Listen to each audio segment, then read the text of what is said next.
3, two, 1. Monkey bars.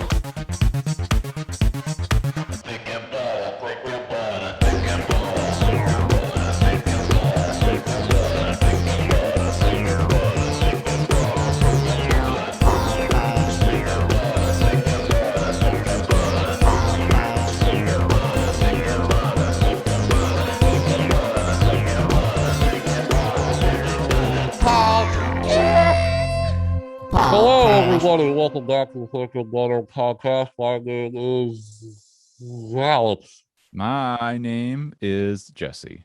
aka Thick. And Butter. And this is, I don't know, who cares? It's Who another cares? episode Another of episode. the podcast.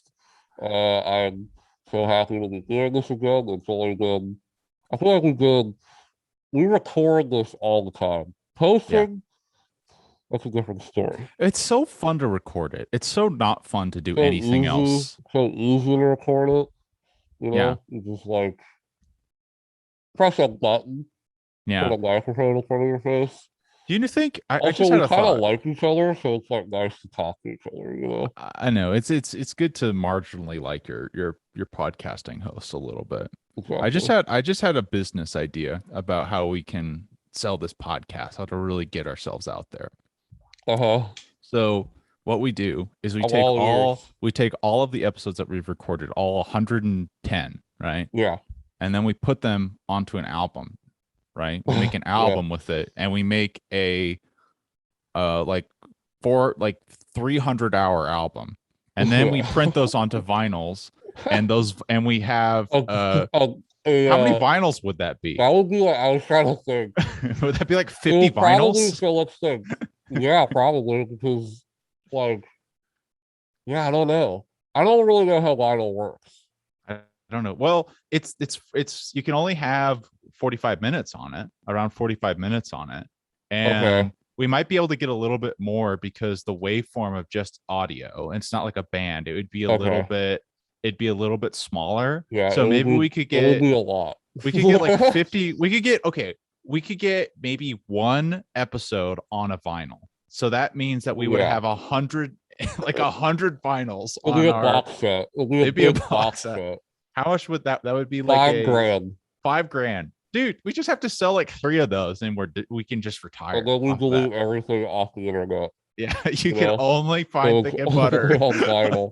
On this 100 vinyl collection of Thick and Butter. That's a great idea. I know, thanks. I think we'll become millionaires with that idea.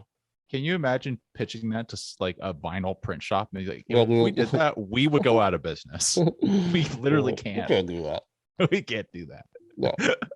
Pretty sure the Beatles have never even done that. Like the Beatles haven't released like all their albums in a box set. Can you imagine what like 100 album? You would have to like put that in a small like rollable like a dresser or something to fit 100 vinyl. That'd be a lot of storage space. You have to sell it in like a suitcase. It's like, oh yeah, that's just like a big chest. There's just a corner of every record store with just like 10 chests just full of Thick and Butter. It comes in the Ark of the Covenant. I could write a movie around that, around like them, instead of finding the Ark of the Covenant, they find the Thick and Butter box set, all of it on vinyl. Right. Open that up, burn their face off on vinyl. Oh my god, I've never seen this before. Have people even like printed podcasts on vinyl before? I don't know. I think it seems like such a weird thing. They've sold it on CD for sure. I don't even know about that. I don't even know. Can you buy podcasts on physical format? That's what I'm saying. Would people want to? Nah. Well, wait. Did podcasting exist before? I guess like did podcasts, like, I guess it was radio before this, right? You have radio and talk shows. Okay. Yeah. But like the idea of a podcast is literally just an internet radio show. Really, it's being casted into the world. The internet. I didn't actually an internet radio show. I did not really put that together, that podcasts did not really exist before if you're not including radio, the idea of podcast, the term media didn't like, and during the podcast came from the internet. Yeah. I never realized that. I don't know I why I mean, I never thought guess of it. like I don't know if there was ever like there's definitely probably like um I don't know, there's probably some like spoken word albums or something, you know. Yeah.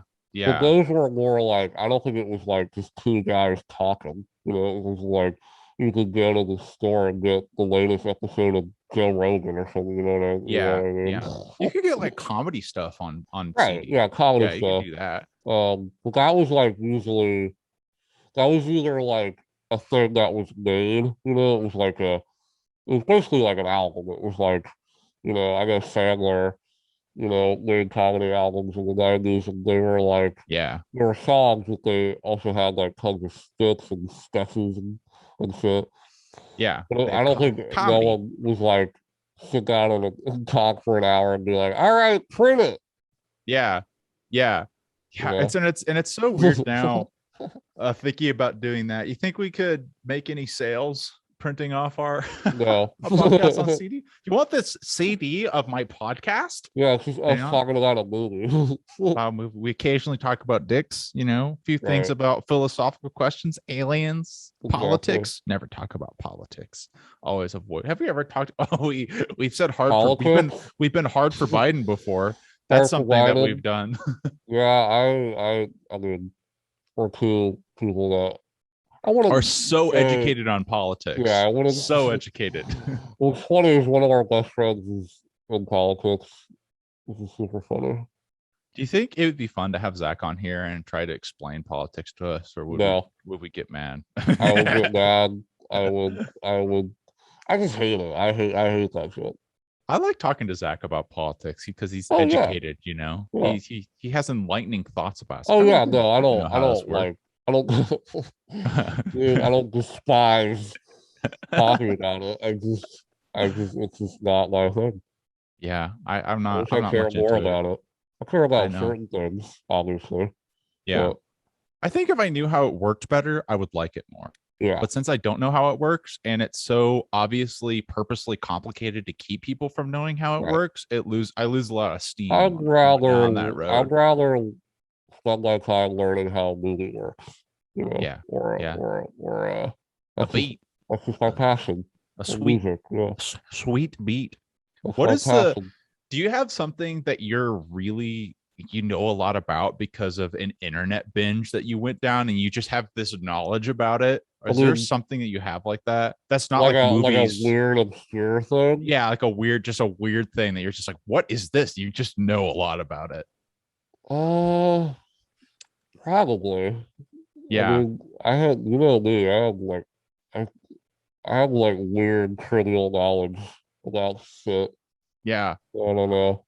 I I recently mean, went. I was super good at yo-yoing for a while, right? Oh, that's right. Was that an internet thing? You did its research on the internet? Uh, Find techniques, Part of secret it. yo-yo Yeah, I mean, techniques. part of it was like learning tricks and stuff. Yeah. Yeah. Um, I used to be able to do like kind of crazy yo-yo stuff. I remember you impressed us when you brought that yo-yo to college. Like, damn. I impressed me. I don't know if anyone else in the room was impressed, but Yeah, I just I have was like two into it. tricks, but I used to be able to do like I used to be able to do this one trick, and I think I was trying for you guys, but I couldn't do it because it Yeah. was hard. But it was like um, it's called the man on the trapeze. And what you do is Uh-huh. you throw the yo-yo and you like get catch the yo-yo back on the string, and it like Yeah. rotates on the string. You flip it Oh off yeah. I can imagine really that. hard. Yeah. So isn't the really good yo-yoers don't make it so the string is not attached to the actual yo-yo, right? That's how like What do you pro mean? yo like baby yo-yos for kids, the Yeah. string is like wrapped around the actual yo-yo, right? But I feel like that really good yo-yoers, they just let the string not be attached to the yo-yo so they can like launch it off and catch it and shit. Oh, yeah. That's a type of yo-yo. Okay. There's different types of yo-yoing. A So certain that one style. is a different style. But no, the traditional you have to have it attached Okay. um Okay. around the bearing, Yeah, in the yeah. yo-yo for it to spin. Um, but yes, there is a type of yo-yoing that is insane, where not a lot of people do it. Where yeah, they I think what you're talking about is that they're able to like launch it like off the string and catch it, and somehow like be able to like it's super weird, man. That Yeah. one I don't really understand. Able to like keep it on the yo-yo. Yeah. Bizarre. Through power of physics and quick But hands. I got into that when I was like in middle school. Yeah. And then I got into like magic for a little bit. Yeah. I was into magic. Oh yeah. Magic is I still both those things are still like if I see a YouTube video or a Instagram post or something, I'll go down a rabbit hole. Yeah. Um, um but skateboarding is probably like like that's probably well that's like a big hobby of mine. But like that's probably my I can tell you like a lot of weird shit about skateboarding. Yeah. I recently got learned a lot and got obsessed with book binding, and I just like understand how to bind books now just because I was like, I want to know how to do this. That's funny. I made a book. Do you like um literally putting paper together to Yeah. form a book? Yeah, Folding the yeah. pages, sewing Right. it, gluing it Oh up, putting a wow. spine on it. It's That's cool. honestly really simple to bind a Yeah, book. You can do professional book binding with all like materials at home. that's I cool. didn't know that. You can make your own comic book somewhere. Yeah, yeah, I could. Go I on the could. street and sell them. That okay, the scary things about doing that though is that I would have to like print out my A comic lot. book art and then like fold it and then like sew it and do the glue and have the fear of, because if you're just doing blank pages, it's like whatever. If like I fuck this up, it's Yeah. a little messy. But I would have to get confident enough, but I totally could do that. I mean, who cares? I mean, your art card is digital, right? I guess that's a good point. It would Fuck only it. just be a capital. It Yeah, would who just be a cares? copy of it. Oh, fuck Also, it. New copy. also also the thing with like comic art booklets that's cool or simple is that you don't even like do complicated sewing. You just put a fucking staple in the middle Right, of it's it. like I'm saying. Yeah, Yeah, so that's really easy to do. yeah. You should Um, do that. I should do that. There's a Hand it out to comic. people. Well, yeah, just fucking bust. Yeah, I got a I, nice comic for I have a dollar. oh, I surely should do that. Just sit around on Boulder, hang out. There's a lot of homeless people in Boulder, so Dude, maybe I could just hang out older with the people homeless will people. buy fucking comics typically. They probably would just make a Nobody will. comic stand, Few people dude. will walk by. I could just set up a stand on like a main street. I could create a Yeah, little cardboard thing that just says comics spelled wrong, and people would come up and be like, "Your comics are spelled wrong." It's like, oh, comics. Yeah, yeah, COMIX. I spelled it like COMMIX Yeah, comics, and they come up and be like, "Hey, what are you selling?" I'm selling comics, bro. Here's one comics. comics. Take one. Did Take you care. have you seen Crumb yet? The Oh, dude, I need to documentary. see that. You like need to watch that. I love That's Crumb. required viewing for you. I know. I You know. need to watch that. I watch American Splendor and I love that. That's an incredible movie. Yeah, Yeah, that's just a really good movie. so I know good. Crumb is super phenomenal. Is that can I rent that on Prime? Is that on video on I demand? think so. I don't know though. I have it on Criterion, so I don't know. That's a cool criterion. That's Yeah, a cool criterion. I feel a lot of money. Crumb, George Crumb. Is it George? No, it's Robert Crumb. Robert. Is there a George Crumb too? I don't care. I think so. I think there is a George Crumb. Maybe there is. Wait a minute. Is that who's okay? Do you know who there was a Crumb who was a coach or something for Louisville basketball? I don't know if you would know this, but No, he was I don't kind of know that. famous. Okay, but Not a college basketball guy. I went to school with the granddaughter of a kind of important Oh yeah. a kind of a big name in college Okay. Louisville college basketball, but I don't think he was George Crumb. Anyway, Robert Crumb is one of the weirdest and craziest guys that I've ever learned anything about. Yeah, dude. Super That talented, so good. documentary, that's what I'm saying. You need to watch the documentary. The documentary is like it's insane. Oh, George Crumb is an American composer. That's why I know his name. He made Mm, aleatoric scores. He makes a lot of weird shit, a lot of mm. atonal stuff. He's cool. I dig him. Yeah. Crumb is yeah, it's an incredible documentary. It's amazing. Highly recommend anybody watch it. You don't have to be into comics or into It's just a really amazing portrait of this wackadoodle, Yeah. wacky ass guy, complicated guy that I don't love everything about him, but he definitely a very interesting person. And the Have you documentary pulls no punches in displaying who he is. yeah. And but it's fascinating. I don't really want to get into it, but it's like it's one of the most like deep documentaries I've seen that's like on a one specific person, you know? Yeah. Like it's I couldn't believe that. Like when I first saw it, I couldn't believe that Crumb even let that get made. Yeah. Because of just things that he reveals in it and the things that he is like letting the documentarians film and see, especially like in his family life. It's Yeah. fascinating. He has a really amazing interview on YouTube that like that talks about how he has, because a lot of his comics are very revealing about his Yeah. personality and Oh are yeah. and are super upfront and open and Which made unfiltered. him very, very, very controversial at Yes, the he's a time. hugely And controversial some of figure. them are like, I mean, like you're like Jesus, I some mean, of them there's are blatantly super racist and racist. sexist. Yeah, A lot of stuff but there, about like rape and stuff. but there is the. I mean, he's fascinating. I mean, there is that, but there is a sense of satire to a lot of it. Hmm. But there are some where you're like, I mean, he was a misogynist, like 100%. Like, Yeah. there's no question about it at all. Not great with women. Not Mm-mm. great to women. Not necessarily. He wasn't like an assaulter or anything like that. He's just He's a fucking pervert. slimy, pervert. Yeah, Yeah. yeah. Yeah. Um, but the best part of that documentary is some of his ex-girlfriends were interviewed, and they are just like, yeah, he's a perv. Yeah. Yeah. It's pretty funny to see. Yeah, it's amazing though, because he was one of those one of the first really famous underground comics that I sort of started to investigate a little Yeah. bit, and I didn't really realize how significant or groundbreaking he was just to comics in Mm-hmm. general, Yeah. because the way that he drew comic Robert Crumb is a phenomenal artist. He is Incredible. Yeah. fucking so good at Yeah. drawing shit, and his Amazing. comics Iconic.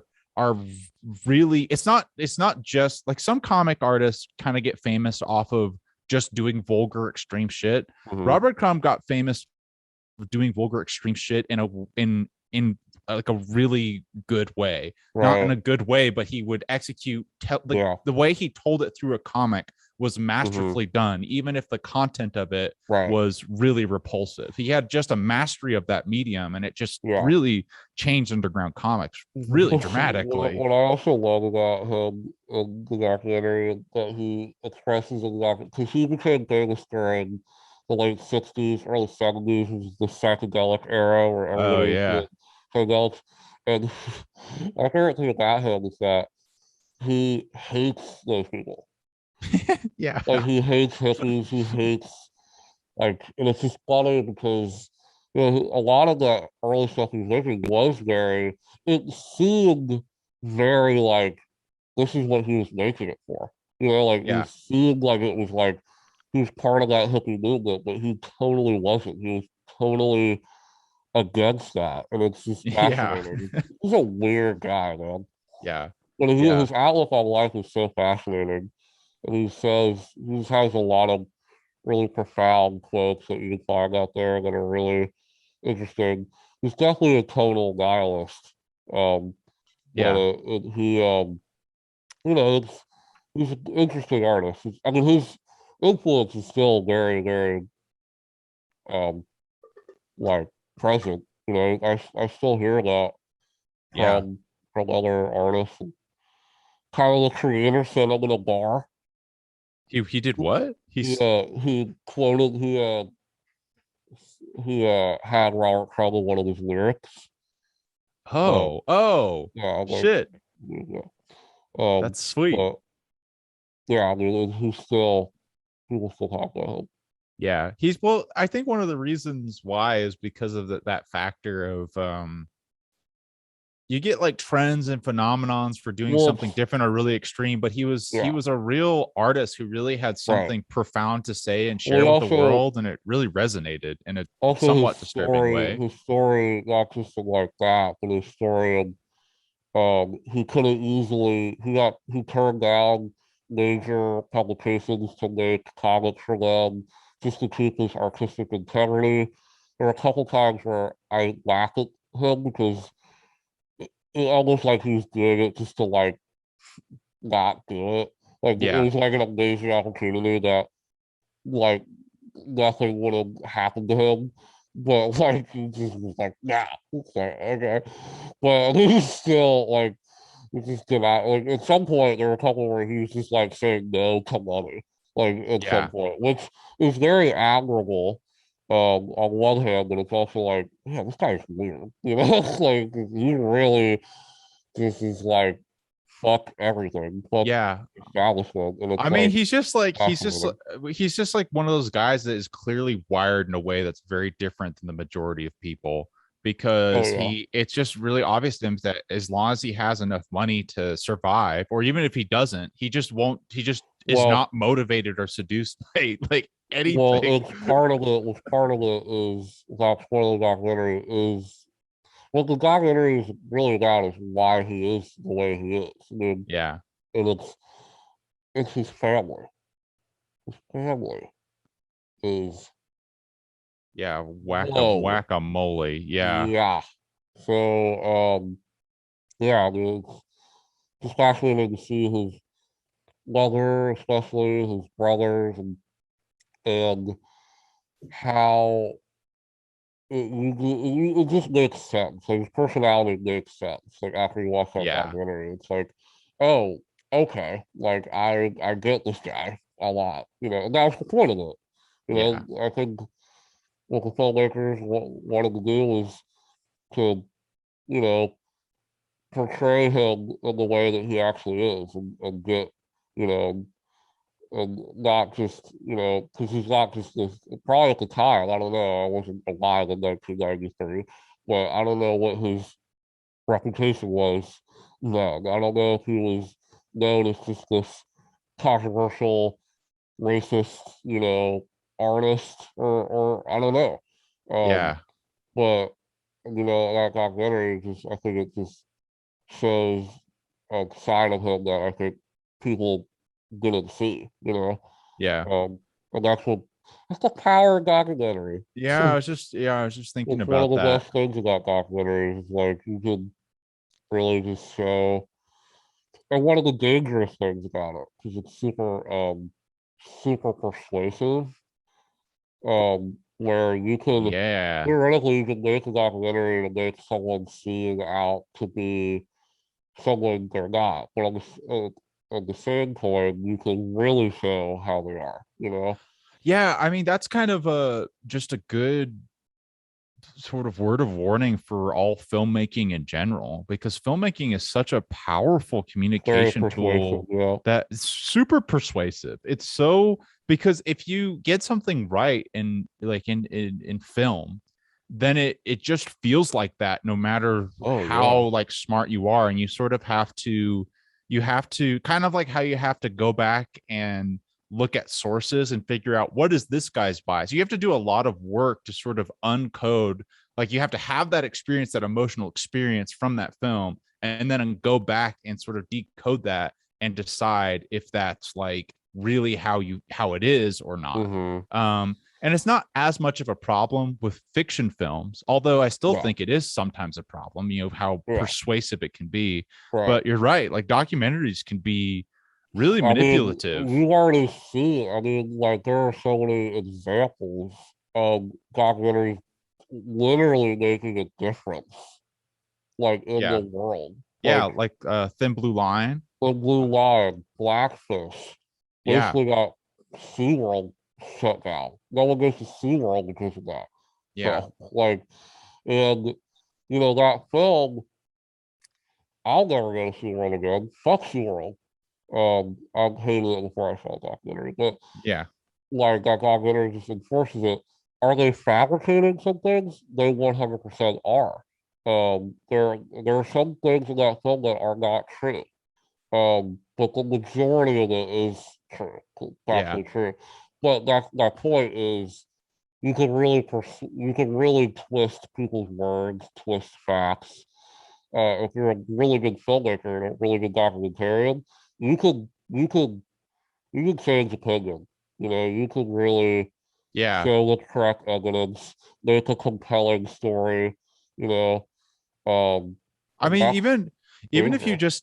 if you only just take parts out of an interview, and you do have to be good to really make something that's manipulative to, but really to sort of change a point to sort of distort the meaning of things. It's as easy as just sort of taking out Oh subjects yeah, and like key super matters. easy. It's really alarming. I remember. I bet you felt this way too when you were sort of editing your movie in film school. It was always so shocking to me how different you could make things in the edit. You could like go and Oh shoot yeah, something and you're like, that was trash. That the was all of that film was useless. And then the you go in the film is editing room made and in the edit.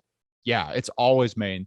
And you can sort of, as even when it's not made in the edit, well, it is always made in the edit. And sometimes you can plan ahead and like sort of plan the edit while you're shooting, You can but try. it's still made in the edit. Yeah. No, I mean you could definitely I mean, yeah. I mean that's what storyboards are for, Right. that's what, like you definitely have a loose idea, but when you are shooting, you that's the idea of coverage, right? You get like all this footage and different angles and different types, so you like can fall back on something if you thought one thing was gonna work in the edit and it's just not, you have options. That's the Yeah. idea behind that.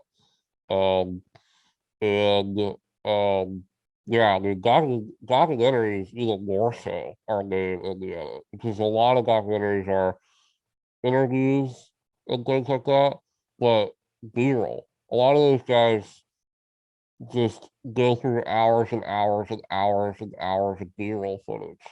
Um, and sometimes, like I think one of my favorite documentaries of all time is called Icarus, and it came out on Netflix 2 years ago. This is another film that completely changed the world. I haven't heard about this. I'm You ever heard surprised. about Icarus? No. Oh my god, dude. Maybe I know about it, but it You doesn't got sound to. It familiar. came out like 5 years ago.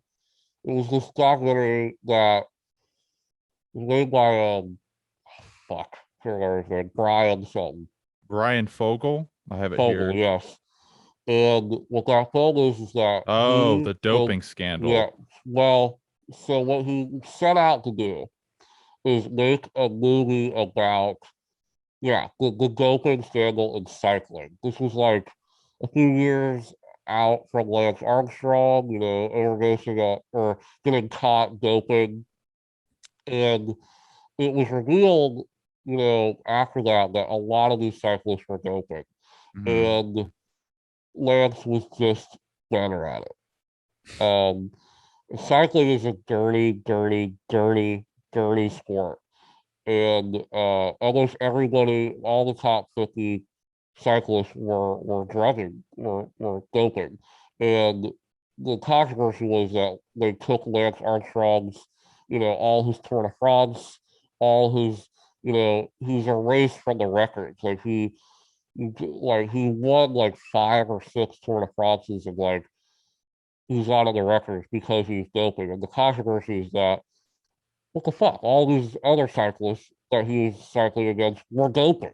Like, Yeah. it's like Yeah. Bill Burr has a great bit where he I've goes, seen our roided up guy beat your roided up guy. Like, Yeah. but it's so true. It's crazy. Yeah. So anyway, well, that documentary with that guy, he's in the documentary too. It's a reflection documentary where he's also in it. He's the star of it. And what the film starts, what he's attempting to do is he's a cyclist as well. So he wanted to dope. So he wanted to get the best doping and see if he could actually beat these amateur cyclists who are, Hmm. also doping. And while he's making this film, that he literally was like, I'm making a movie about doping and cycling. And he contacts this Russian doctor to help him with doping. And turns out that this Russian doctor that he finds in the documentary that helps him dope is the doctor for the Russian Olympic team. Wow. And what happens is that this Russian guy, during the making of the film, decides to uh, rat on the entirety of Russia and basically uh, gives away that Russia has been cheating in the Olympics for over like 20 years. Holy And crap. he was responsible for helping sneak drugs to all of the Russian Olympic athletes. And so what the Whoa. film turns into halfway through is exposing Russia for cheating in the Olympics for Wow. decades. And the head of the, you know, it's a phenomenal, it's That's an that's amazing my documentary. that's my favorite kind of documentary where it starts with an idea and it morphs into this completely other That's way the bigger thing that thing. that's the thing that happens with documentaries. That happens a lot, you know, that Yeah. and that's like a prime example of it where literally he's making a movie about cycling and it turned into revealing this giant secret to the world. Like, Yeah. and it's crazy. And what's even really disturbing about that film is it was like I think when it came out it was like the most watched movie on Netflix. Yeah. Um, it won an Oscar. It was like uh, and Brian Fogel who made it. Well, first of all, the Russian doctor is somewhere in America. Who's in Yeah. the witness protection program. He Wow. is he he hasn't seen his family in 10 years. Oh my He's still living in God. Russia. He can't go back to Russia because of this. Yeah. Because he's a hero. You know, he was he ratted on he basically was you know it's Russia. They're fucking crazy. He Yeah. forced this guy to uh, commit a crime basically. You know like just Yeah. help cheat and but the really disturbing part is Brian Fogel who made it. With he uh he is not allowed in Russia, Uh-huh. and there's a story. He made like a film recently, and he was doing like an interview, and he told the story that like shook me to my bone, where he talked about how he got a call from his friend who went to Russia to visit Russia like 2 years ago. His friend. His friend, and he was driving in Russia, and he got pulled over by the KGB, Uh-huh. and the officer walks up to his friend and shows a picture of Brian to him and says, "Do you know where this man is?" And his friend was like, Oh. "No," and because he wasn't even near, he wasn't. Brian wasn't in Russia. Yeah. Neither. It's creeped the fuck. I mean, Russia. We all know Whoa. this. Russia is super, super shady and very creepy. What goes Yeah. on there. I mean, it's no joke. No joke. What goes on in Russia. So, Yeah. um, Man, that's yeah, scary. That is incredible, scary. incredible documentary. Blew my mind. Blew my mind. Yeah. Yeah, But that makes me also think of Three Identical Stranger, which is one of my that's favorite. another really, really good. Have you seen that? Oh yeah, I've seen that. Oh, Yeah, I love that. I love that yeah, documentary. it's I love incredible. that one. That one, Yeah, it's another one that kind of like is unexpected. Like you don't really think you yeah. don't really know how that one's going. That one had like four twists in it. It was Yeah, crazy. right, right. And only real life can really do that. Like Yeah. there's what's cool about documentaries is that nothing's crazier than real life.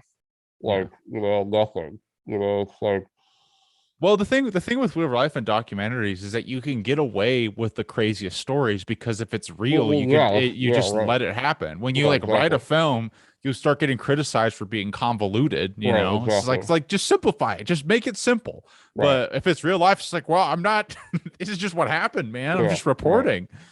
Yeah, I mean that's what's hard about that's why movies have kind of sometimes failed. Uh like that are trying to adapt a story, like a crazy real life story Yeah. into a movie. I'm thinking that there's a movie called War Gods that came out in 2016. It's starred Jonah Hill and Miles Teller. That was based on a wild true story. Like this true story that I didn't think it was real when I read it. I was like, what the fuck? It's basically about these two college frat dudes that turn into like drug lords in Miami. Um, Oh, I've heard about that. the Yeah, I've heard movie was about that. like all right, but like the true story's better. You Yeah. read it, you're like, Well, fuck, what the man. hell? Yeah. But the movie, it's over the top. Yeah. The movie, you're like, this would never happen, but a lot of it did, and Yeah. like so it's just weird. It's just straight. Look at Wall Street was a really good example of making some an insane true story that you could not believe a lot of it, was true. Yeah. They depicted that really well. And while also making a streamlined movie that works super, super good. Not Yeah. just like just to be crazy, showing these crazy things to show these crazy things, You have to Yeah. find why you're making the movie. You have to find like the heart of the story. Yeah, And exactly. and therefore sacrificing sometimes some of the crazier things that happen in true You stories. know, that's kind of funny how you can do that though, because the example I was thinking about was Snowden, which Yeah, that is one was okay. he's the famous director. You know who it Oliver is. Stone. Yeah, Oliver Stone. Yeah. And Way too long. Like right. 3 hour movie or something. But it's interesting how those movies sort of when you take a true story like that and you shove it into a typical 3 act or sort of movie story, Yeah. how it sort of diminishes what the experience of it is. And you really do, like you said, you have to find the heart of the story first and sort of feel it out from there because real life Right. doesn't suit necessarily a 3 act structure without sort of feeling contrived Well, if I you think that's do also that. why a lot of these crazy true crime things have TV shows, not movies, because Mm. there's so much. I mean, think about how many fucking true crime shows there are. Like not just true crime, but like crime stories that are like based like the OJ case. All these things that have dramatized shows. It's better as a show because it's so.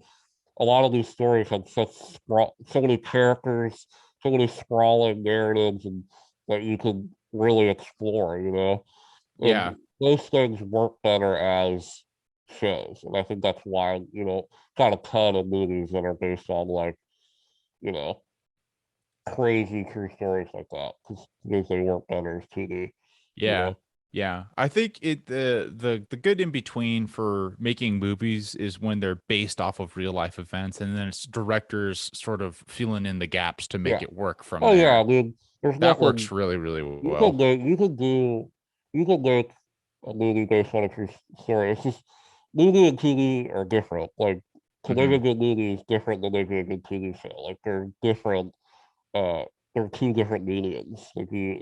So like yeah, making a movie on a true story is like seems so fucking hard. Yeah. Yeah. Because it's like what to lead in, what to not lead in, what's like important, what's not important.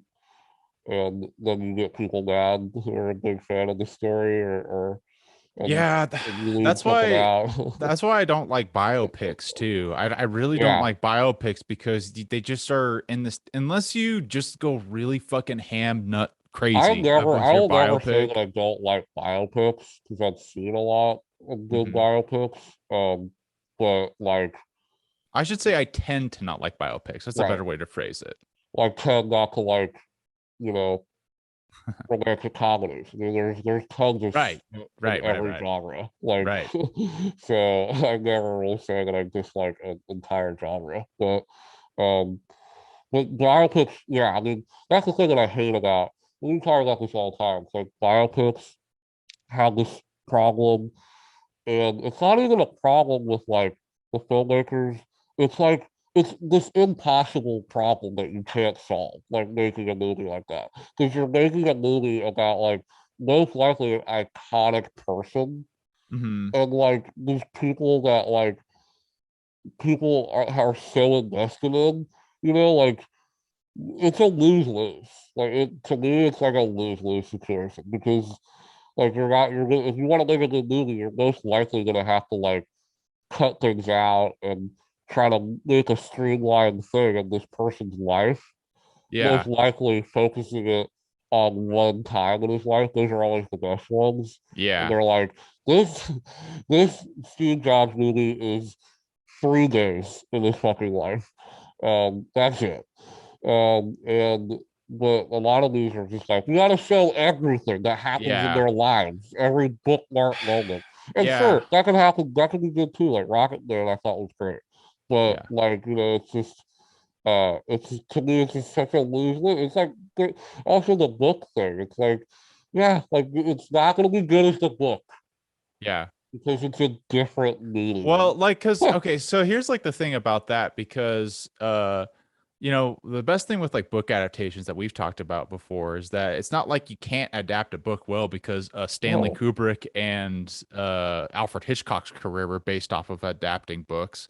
The problem is which is I think is a similar problem with biopics, is that it's one thing to go forward making a movie that will be well received in a moment, and then it's different to try to make a yeah, good ass exactly. movie, Yeah, because exactly. most of the time the good ass movie that gets made, like Stanley Kubrick's films, Right. are very controversial. So if you want to make a really Yeah. good biopic movie, it's going to show like this character who's beloved in a way. Right. Like if you try to make a genuine Michael Jackson biopic, that's going to be a fucked up movie and people aren't going to like that very Yeah. much. Right. If you Yeah. want to make a biopic of Michael Jackson that sells, I don't know right now, but when he was famous at Right. least, that you're going to, do the Bohemian Rhapsody Yeah, that's a really garbage. good point. It's like profiting on, yeah, like it's like making a movie just to profit on the person, Yes, rather than like exactly. the actual story of That's it. that's the biopics I really don't like, is the Of ones that course, are yeah, clearly those profit. movies are Yeah. lame. Those are Yeah. just those are corporate. Like those are just, you compare those to any reboot that gets made of like a Oh popular God. movie that's like Reboot dudes. that's like Ugh.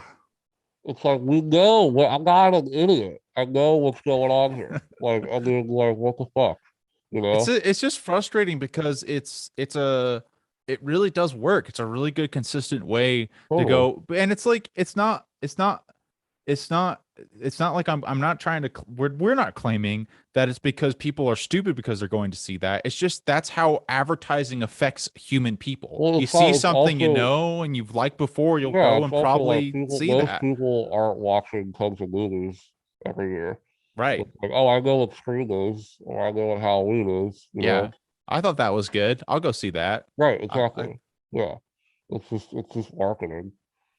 yeah.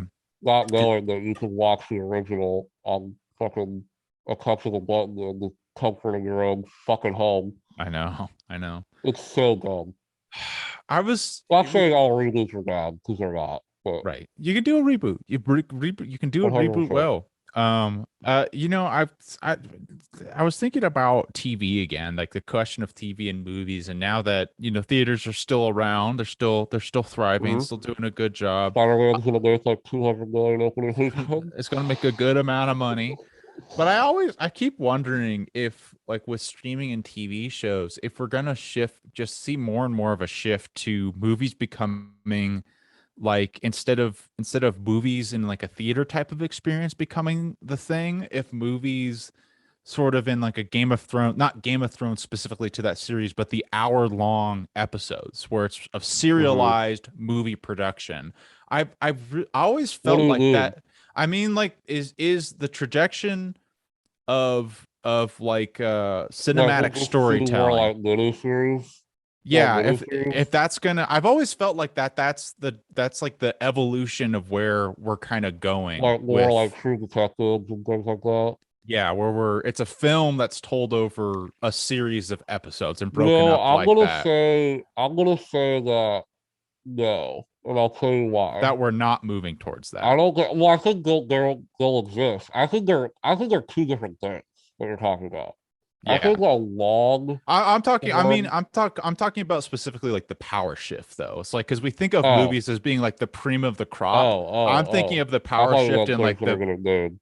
yeah, but or I'm because I'm thinking of because I always think of like a hierarchy when it comes to like TV and stuff. And I Mm-hmm. guess I mean that's a hierarchy of like what gets the most money to get made, which is based on what people will go and see and what will make the most Yeah. money is what gets the most money. I think of movies at the top, then I think of franchises with names attached to it, whether it's an actor or some kind of Mm-hmm. franchises, then like cheap TV sitcoms, which can, make a lot Those are fucking almost shit ton of those are money, almost but yeah, but they're and then basically extinct.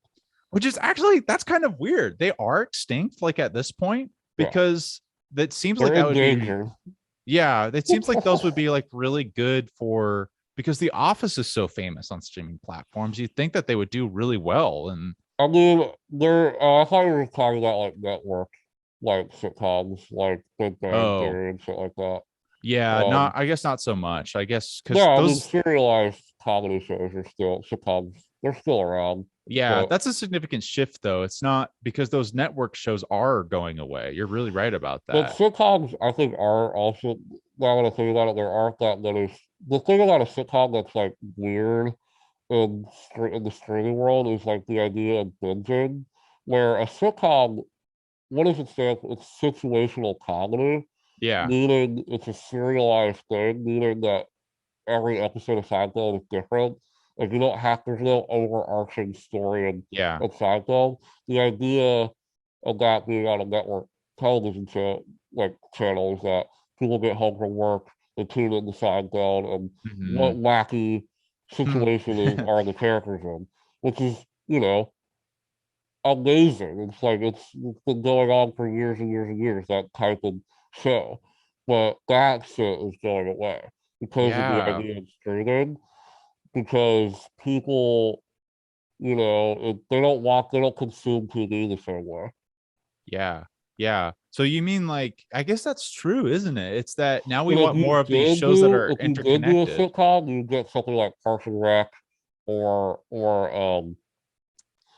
fucking Veep that has like because they understand streaming, so they have like this overarching kind of story, and you can kind of not that The Office did it, but it was very surface level. It was like you know Pam and John Krasinski's character like seeing their relationship, like Yeah. it's very basic, overarching story. That's really interesting that with the advent of streaming it's become because it used to be a really big priority that people could just watch a show no matter like where they SpongeBob's like that too. Mm-hmm. Cartoons are a different category, but the idea is to create stuff that you don't need anything else to be able to enjoy. You just watch Uh-huh. that episode because it's on cable because you don't have access to anything else. Yeah. But now with streaming, I get it really is true that you want more of a pull to experience the whole thing. That's what people Right. they want big shit. They want it Yeah. big, the big Yeah, story. like a Friends will never get made today. Like like that that I did idea not think about that before. I haven't thought the about that idea before. of like that show is dead. Yeah. Like there's comedy shows. There's still comedy shows. There's great comedy shows that are running, and the last like real, like I think Brooklyn Nine-Nine is still on. I think that's the Andy Yeah. Samberg show. I think that's still on, or I it just think you're ended. right. I don't yeah, yeah. We're also with comedy specifically, we're in such a fucking weird, honestly, god awful time, especially in comedy television, just because of the stupid climate that we live in, where people are Mhm. scared to make jokes. Um, Mm. and I truly believe that. Um, and I think hopefully we'll get out of that. We'll get some, Yeah, funny things eventually. again that don't feel uh like I'm being spoon fed the same information over and over again. You Yeah. know, like big I know, problem. man. I If know, we don't man. have a good comedy show that takes risks and goes for it, we're just all going to become humorless animals. Yeah, I mean, we're so everyone's just mad at each other, you know. Yep. Everyone's just mad at each other. Anything that comes out and is a Everything you reason to be say. mad at each other, then people get mad at each other, and that doesn't really sell very well. If No. everyone's just mad about it. Yeah. That's a bummer. Something will happen. Something will come up. You know, it's interesting. But to answer your question, I Oh do yeah, think that miniseries, like the idea of like long movies, that are like 8 hour, I think we're gonna see more of that for sure. I feel like that will. I feel like But I don't because think it will. I thought you were asking. I don't think this is what you're asking, but I don't think it's gonna replace the movie. Like I don't think it's no, gonna be like that's gonna be the new normal. yeah, Because yeah, I movies are different. Like making an 8 hour, like it's still a series. Like their pacing is different. Like it's a whole different thing when you're making a long movie, like a long 8 hour thing, yeah. episodic thing like that. So they are two different things. Yeah, yeah, Um, definitely. And I'm just really curious because I feel like there's a lot of reasons for why that 8 hour, movie like hold on. My hearing aid just died. okay. My new hearing aid just shuts off. It doesn't give me a warning. Oh, that's It super needs to give me fun. a warning.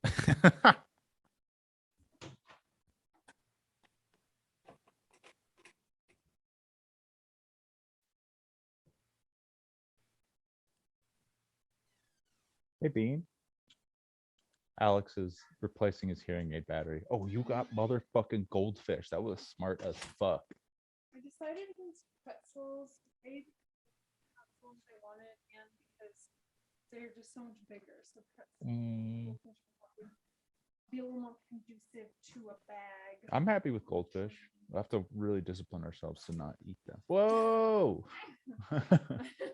I know they are dangerous. I haven't had them forever. So. I know. Well, it's going to eat them all in like the first 2 hours of the train. Get sick. Oh. Okay, I'm not deaf anymore. Back to the land of the hearing. This is what dark. Bah. Wait one sec. What? I didn't pick up any nausea meds. Oh, that's okay. Because I couldn't. Yeah, because you said you've never had Dramamine before, and I couldn't really find anything good stuff. Yeah, that's fine. I'll do some research and figure out if I really want to get some and figure out where to get it. Also, I didn't find so I'm probably gonna go scratch. Get some, but potentially pick up something there.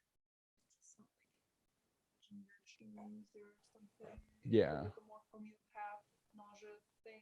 Yeah, that sounds good. Well, thanks for going out and getting what you did. That will be one less thing to do. All right. Let's get back into it. What were we talking about? We were talking about miniseries. Yeah, we're still. Are you still recording? I'm still recording. Yeah. Oh yeah. I don't press anything. Okay, we don't have to clap. Yeah. Yeah, I think we were. So what we were talking about. We were talking about miniseries and them becoming more popular. Yeah. And I think I was going into the idea of just. I think you're right about it won't make movies go away. Yeah. But I'm curious to see because it seems like there's a lot of potentials for miniseries, i.e., 8 hour movies spread into a series format, become the tent pole type of production. Right. Well, I could see that happening. Of streaming becoming the power instead of theaters. Yeah, but that hasn't happened yet because the theaters are still tentpole. They are still around. like that. I think they're going to continue to stay around. Yeah. I think people, Spider-Man, the theater conversation, I don't even want to open that can of worms because right now we've talked about it so much. I'm very concerned about just the movies that are going to be made in the theaters, especially what's going on this weekend. Yeah. It's just really disturbing to me. Yeah. And sad. Just what's making money and what's not making money. What's coming out this weekend? Well, the thing that I was very upset about is that we talked about The Last Duel You know, that was like a Ridley Scott film that like bombed. And then that came out this weekend was West Side Story, directed by Steven Spielberg, and apparently is phenomenal. It's amazing. Got like amazing. It's Spielberg. Everybody says it's like Spielberg's back. You know, he remade this classic musical. It's amazing. Bombed. Wow. And Spider-Man's projected to make like 200 million. So it's not the idea. What's scary to me is it's not the idea that, because at first I thought, okay, maybe it's because West Side Story, huge name, okay, huge name. It's a fucking classic movie from the fucking, I don't know, 60s. I think that's when it was made, the first one. Classic musical. Everybody loves musicals. Steven Spielberg. It's got fucking stars in it that people know. Ansel Elgort. You know, all these names. That movie, at least 2 years ago, would have made 30 million opening weekend. At least. It's not like gangbusters, but it would have made at least $30 million. You know, you need to do that. I don't think you need to crack 10. And the idea being, I thought it would be, okay, people aren't really going to the theater yet because of the pandemic and stuff.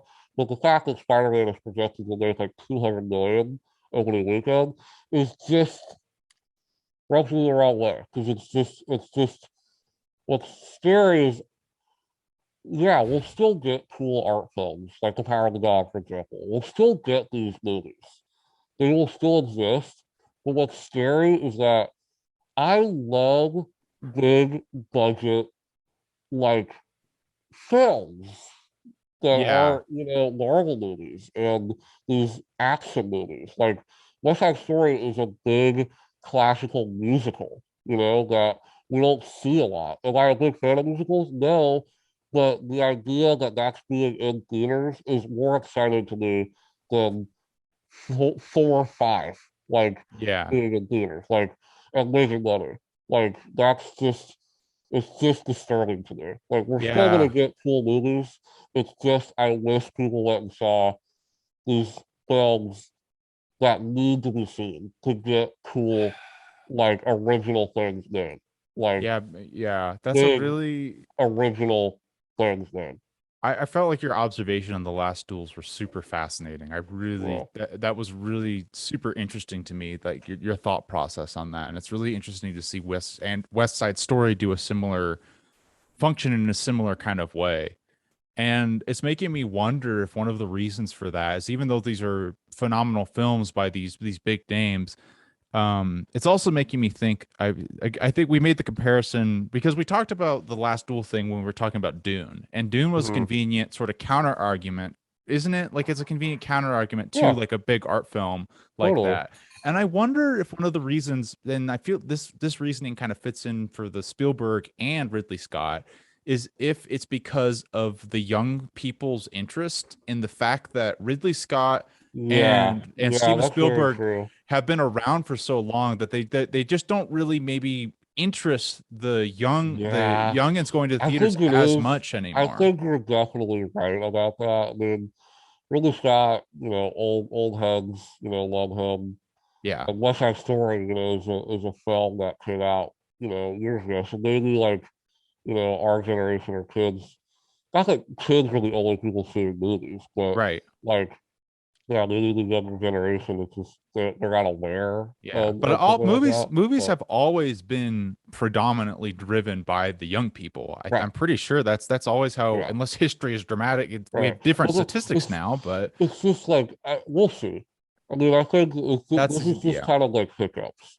I mean, we'll see what happens like next year if like whatever big kind of studio, you know, movie that isn't a superhero movie or an IP, you know, like comes out and see how that goes, you know. But right now, it's a little worrying to me. It's a little like, oh shit. I'm not. My fear is that I'm gonna walk into a movie theater and the only movies that are showing are like a remake of a fucking horror movie, Marvel movie, another superhero movie, and like some action movie starring The Rock. Like that's gonna be my option in theater. Yeah. You know, And like Yeah. that's disturbing. I don't like that. Yeah, man, I know. It's a really weird and interesting Then, time that is a little scary because you just don't know what I feel like we really are kind of in this weird transitional place where we have a couple of things that's like the really popular franchise based stuff or remakes or yeah. reboots, franchises essentially again, and we're not really sure what like the next thing, like what the Mm-hmm. next model is, like what works in conjunction with the streaming thing. I Is think it you're right. irrelevant now? We're Yeah. just it's we just need that time to kind of figure out what works now because it doesn't Yeah. seem like we know. And like, yeah, it's just like I guess we can transition to because I would have loved to see the Power of the Dog in the theater, but Yeah, I can't because the studio won't put it in theaters. yeah. Um, but at least we got it. At least I'm glad that it exists and that I can watch it. It's Yeah, just it's a mixed bag because with the potential of these really big films being picked up by streaming services, you get, I hope, more flexibility from the streaming services. There's not as much creative limitation on it, yeah. but it also means that what you just said, we don't get it in theaters. Right, and like some people don't care about that. I do. I like a big theater guy. I love going to the theater. Like, Yeah, um, I just think that's I went saw Come On in the theater. I mean, do you have to be in the theater for that? No, but it's about the experience, the sound. It's like I think movies are just meant to be in theaters. Like they're not mm, meant to be. They're once interesting about a theater is the lack of distractions. It's going in, don't have your phone, everything is dark. You can't, when you're at home, you're so distracted with everything around you, your phone, yeah, you can pause the movie. That to me is just not the way to experience a film. Like yeah, it's not, especially for the first time. Um, so that's just we talked about this before, but it's just disturbing that also films have to be made differently because of that. yeah, Because the lack of attention spans. Like maybe, like films would just be more, I don't know. I don't know. We'll see. It's gonna be really interesting the next few years to see like what films get produced and what makes money, Like yeah, yeah, I'm yeah. I agree. excited. I like that kind of shit. I love analyzing that shit and looking at it. Um, and who knows? Maybe I'll be working in this studio system in 4 years. I don't know. Yeah. But I feel like if we look past in history, I'm optimistic because I feel every time in history, the big break of something, when something phenomenal happens, it's usually right after something extremely boring happens yeah, because yeah. I that's mean, I when think like there's something cool happened. It's just like how long, And yeah. it's just like And we'll also see. how bad will it get before that happens? Yeah, Because it could right. get a lot worse than it Yeah, is right exactly. now. It could get a lot worse. Right. I think that's a pretty good transition Yeah. to the film that we're going to talk about this week. I didn't plan on doing this for the podcast. I just watched it because I like movies. And I was like, oh, I really like this. I'll tell Jesse to watch this and see what he thinks, and maybe we can have a discussion. And here we are now. Wow. Um, this is a Netflix film called The Power of the Dog. And this is a film that is getting a ton of critical buzz. I know that like New York Times, a few other publications listed it the top film of the year, along with things like Licorice Pizza and Nightmare Alley, I think. So I was pretty like when I first saw this, when I was about to watch it, I was very excited. I love Benedict Cumberbatch. I think he's a phenomenal actor. I think You mean Fenny Boy Lumberdunch. yeah, that's his name. Uh-huh. I think he's an amazing actor. I think he's one of the most underrated actors, honestly. I think people know him more for things like Sherlock and Yeah. obviously Doctor Strange, but I think he's done a lot of really cool smaller work that he's just been amazing in. And I also like really wanted to watch this because it was directed by Jane Champion, who is a very respected woman, a filmmaker, who made this film The Piano that is kind of like garnered almost like cult classic status at this point in the film like art film community. I know my sister fucking loves it. I have yet to see it. I haven't seen it either. Know of it. So I was very curious, and I had no idea what this was. I didn't see a trailer. I didn't see anything. All I knew was Benedict Cumberbatch cowboy. Kind of. And I this movie really, really, really, like really hit me, and I really, really love this movie. And I'm interested to see what you think because I've had a couple there's a couple of friends that have texted me and absolutely love this movie, and then I've had the other side where they were kind of iffy on it, and I totally could see why. So I love to like have I'm excited for this discussion. Yeah, I think that this film is pretty brilliant, and I want to talk about it.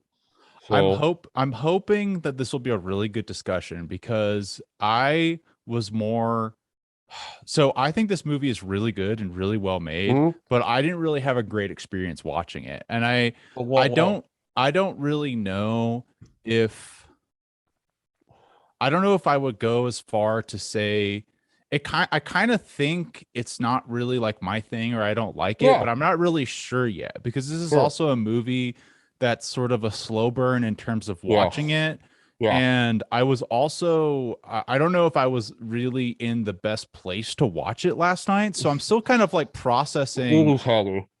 Yeah, I'm still kind of processing all those factors. I have a lot of problems with it, but I think overall this film is really unique and much better than 90% of films that are getting made right now. So I'm still very excited to talk about it because it's a really interesting film to talk about. And I'm curious to sort of see if what you would think about some of the problems I might have about it too. So I think we'll have a really interesting discussion about it, especially because I'm kind of on the other side of that. Not like I wouldn't say I don't know. I'm still kind of processing how I feel about it, honestly. So this film also is pretty simple story. It's one of those films that has a very simple story on its surface, but to me, it's much deeper. You know, it's very character based and it's very subtle in its themes, and so subtle to the point where some people like just completely like I know one of my friends just completely missed what this movie was going I can totally see that happening. And I can totally see that too. But for me, I don't know, man. I don't know. There's been art films that that we talk about that just go over my head, and I just don't really. That's kind of the nature of a film like this. Like it's not gonna completely connect with everybody. You know, that's what it's taking a risk.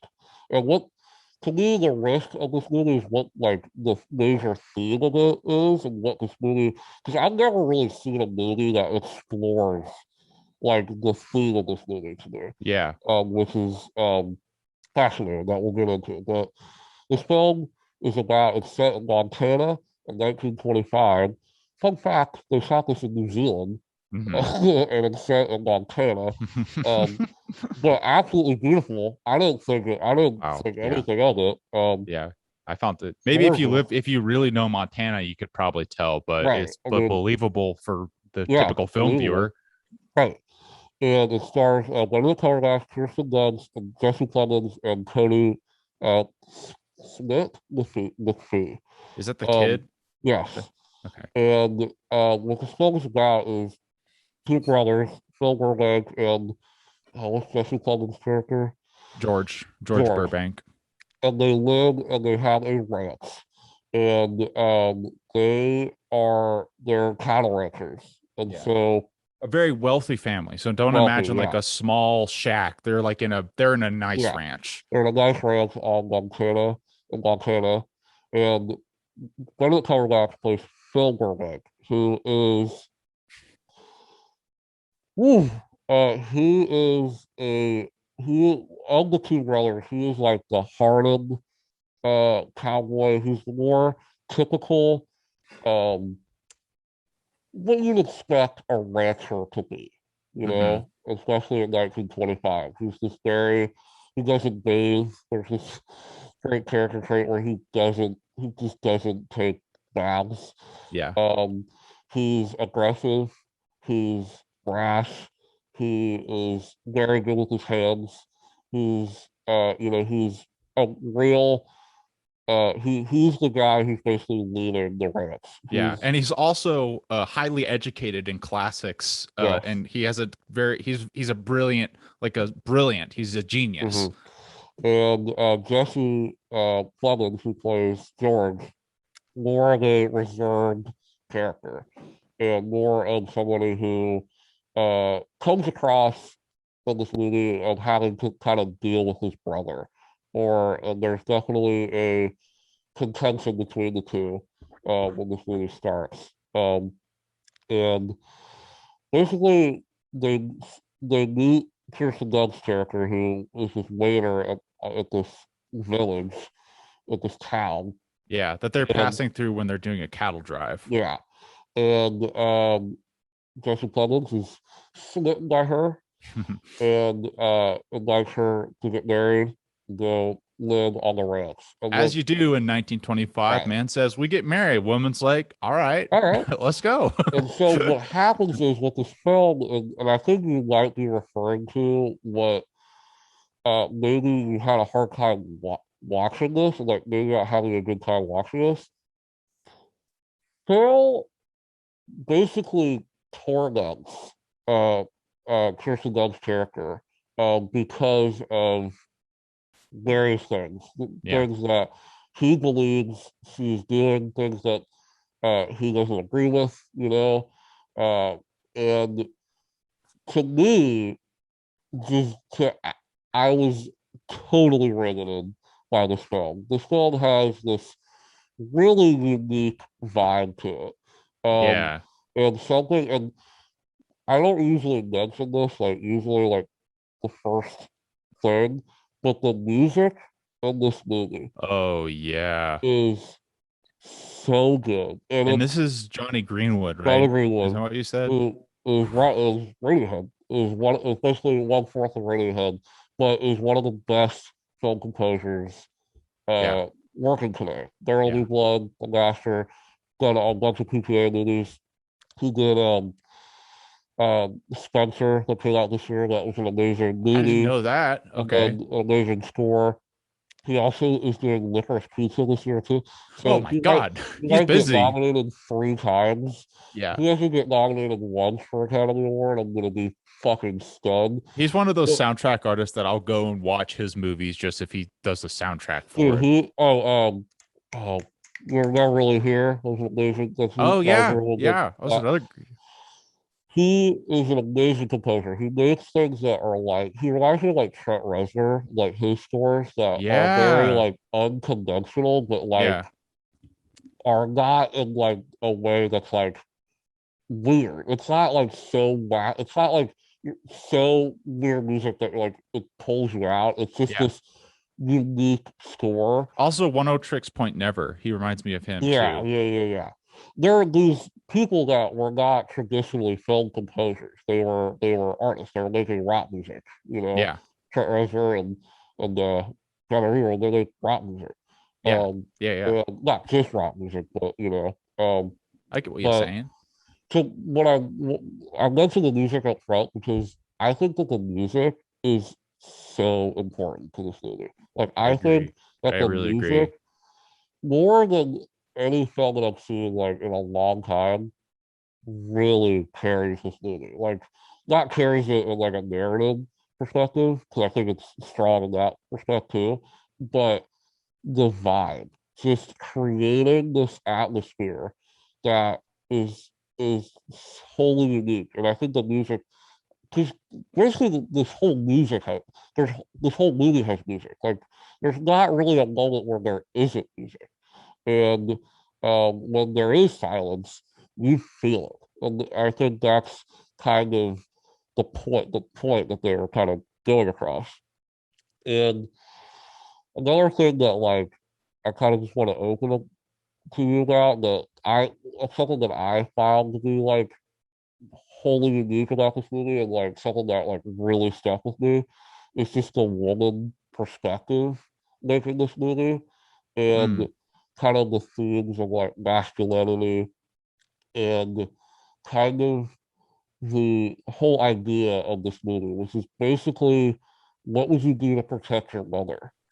And this perspective of a woman directing this movie that is the main character is a man, like this very like brat, like this disgusting man, like this. But the way that Phil is also this fascinating character, he may or may not be uh, gay. You're led to believe that he is or has these homosexual feelings, and I don't know. Just the woman, the way that this was directed, I think, was so different, and not the way a traditional film would be made like this if a man made Interesting. this, you know. Yeah. And that was probably my favorite aspect of this movie is like just how different like just the lens that we were looking at these characters through. And Yeah. like I thought that that was like just something that I've never really seen before in a Western, let alone, which is basically what this kind of is, kinda, you know. Yeah. Um Yeah. and yeah, I mean, so that was kind of what I fucking love about the movie. I also loved the twist, I guess, or reveal The at the very end. I thought it ending. really, really hit me. And it's so subtle. One of my friends didn't even like know what happened. Yeah. And Yeah. I could totally see that happening. and I see that. But like I loved how subtle it was and I loved how this movie ended and I loved just everything about just how this movie wrapped up and how all the characters were resolved. I just thought that this was a fascinating movie. Yeah. And just something that like just enveloped me. Like something like I just was enamored with almost everything about this movie. I have such my thoughts are so complicated. It's going to be kind of difficult to articulate them. So I'll probably phrase things wrongly at first and kind of have Yeah. to figure it out. But I think so. The first thing I want to talk about was like the difficulty watching factor because Yeah. I thought about that a little bit, and it sort of I had a similar experience to when I'm watching cringy movies, which I really don't like Oh, this experiencing movie is cringy movies. extremely uncomfortable. Like, But and so I was kind of thinking about like that, but I was also thinking that this movie was a lot like There Will Be Blood and Midsummer, and I mhm, love those movies. mhm, So it's not necessarily I don't tend to dislike this kind of uncomfortable in the same way that I just blatantly don't like cringy movies, yeah, but I did have that kind of my frustration with cringy movies. I felt that way about this movie. yeah. I can't quite articulate why, but that's sort of a feeling I had throughout. So that was it was a little bit difficult for I me to mean, like, sit through what's the stuff like that. feeling that you're talking about? Like, are you uncomfortable? Like, are you like what? Like, what's the feeling? It's the gist about, I think the best way is that the situations that they get put in, not really having the confidence or wanting to sit through the discomfort of the situation that they're in Right. because it not being worth the payoff that we're going through.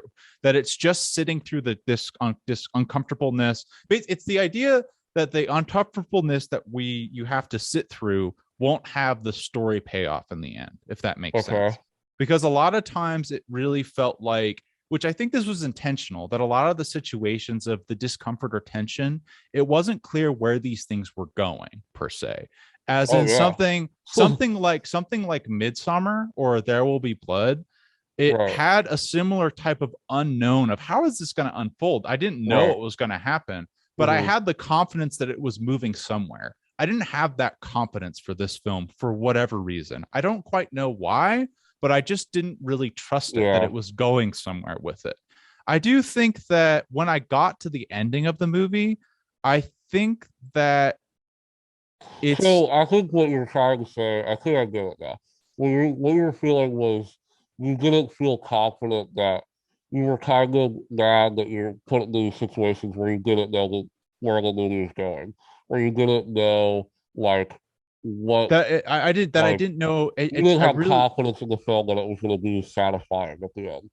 yeah, or worth the time. I don't Essentially, know what that is. I don't. I don't know. That might just be like I don't know what that is. Like that might just be like a dealing problem because I don't. I don't really. I guess like maybe you could break that down a little bit. well, one of the other one of That the to me just maybe you weren't just like into the movie. Because to well, me that like that's a strength to this movie. It's one of like the for me. well, that's what this is why it's complicated, because I do think that it's the strength of it, but I also didn't really like watching it or really like the movie that much at the end of it. I do have a lot of reasons for why I think I didn't have the trust or interest in investing in this movie like I have for other films like it, like Midsummer or There Will Be Blood. The biggest reason is George and basically all the characters besides Phil. Phil is a phenomenal character. He's really, really interesting. So much depth. Performance is great. And on performance, all the performances were excellent in this film. I think they were all top notch. The problem I had is I felt like Rose, George, and Peter, not so much Peter, but specifically Rose and George, I really wasn't interested in them almost at all. I definitely disagree with that. Disagree. You were interested in. Okay. I thought Rose was fascinating. I think Rose, to me, George was the weakest character, almost to an extent where I wish he was cut out of the film because he was just kind of a waste of time.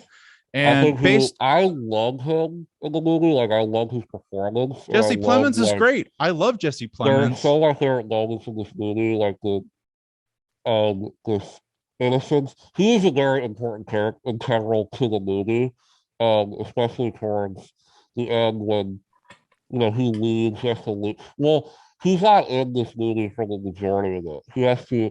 There's a point where he does leave for a large portion of time. Yeah, which is my favorite part of the movie. I think that's some of the best part of the movie, which creates this super intense tension between Rose, Phil, and Peter, her son, and that's when they start. Her son and Phil start having a relationship, and that starts. Well, that's the first. Actually, that's another thing I wanted to mention is that I really didn't like the beginning of this movie very much at all. It really took me until Jesse Plemons' characters left and they got married for me to sort of get like when it got to the psychological sort of torture, like Phil torturing Rose. That was really good to me. I thought that was really excellent and sort of where the actual story started. And really, everything before that, to me specifically, the cinematography was amazing. I loved like looking at the beginning of the film, but in terms of story and narrative, it was rather disposable to me. I didn't really care that much about it. Yeah, see, like I disagree. I was so in the vibe of like I just thought the setup was such a good just introduction to Phil and the characters, and it is a slow burn. And sure, I wasn't like obviously like with slow burn movies, it's a ramp up. So it's basically like it starts with I thought creating this really strong vibe and getting me pretty hooked into just the atmosphere and the vibe of the movie. Yeah. And then as the story, ramps up, and then reaches, it's a slow burn. But I get it, Yeah. But and the other nothing thing happens in the beginning. There's nothing there of story that happens. Just well, which I don't mind that too much about like the content being boring. It was just that I just didn't really like it that much. Is kind of how it felt. I just didn't enjoy what I was watching. And I don't have like a great reason for why I felt that way. And one of the other things when I get kind of like ambiguously like not enjoying something like this, a Yeah. lot of times my opinions really click on a second viewing. And I have been Mm-hmm. seeing a lot of reports about people talking about how this is a very important second viewing type of film. I could 100. Dude, I could 100% see that. Yeah, so I do want to try Especially to. like because the ending of the movie is could be shocking for people. I kind of picked up on it, what was going on, but like, uh, yeah, watching it again, like you can totally see things that characters do will are make more sense, Yes, yes. when rewatching it again for sure. I didn't also have the frustration of not like understanding the story. I thought Oh like yeah, the no, I twist and got the it. whole Yeah, idea of yeah, that, I followed that and I thought that was really yeah. interesting. Um and I it's also difficult because I do think a second viewing would do this movie tremendous justice, but it's weird when you kind of have a bad experience with the film, it's hard to motivate yourself Yeah, to want to watch it again. yeah.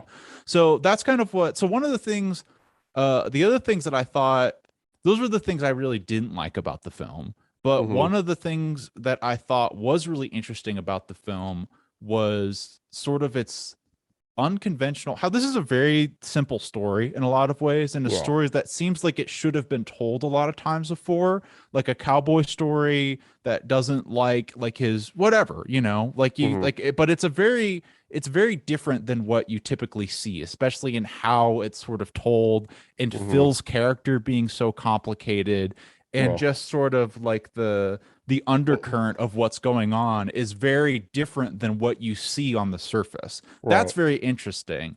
And I also thought it was very interesting about how they chose to take a short period of time and spread it over and experience it in a Yeah. very slow way. Right. And instead of a lot happening in that short period of time, not a lot happens in that short period of time, but you really go deep into what's happening in that Yeah. period of Exactly. time. That Yeah. was a really a cool way to sort of try to tell the story. And I Mm-hmm. felt like it was almost made it feel like a gestural abstract kind of painting in a way where it's Yeah. like these really broad strokes of Yeah. colors and experience put on the painting Mm-hmm. instead of a very intricate laid out picture, which Yeah.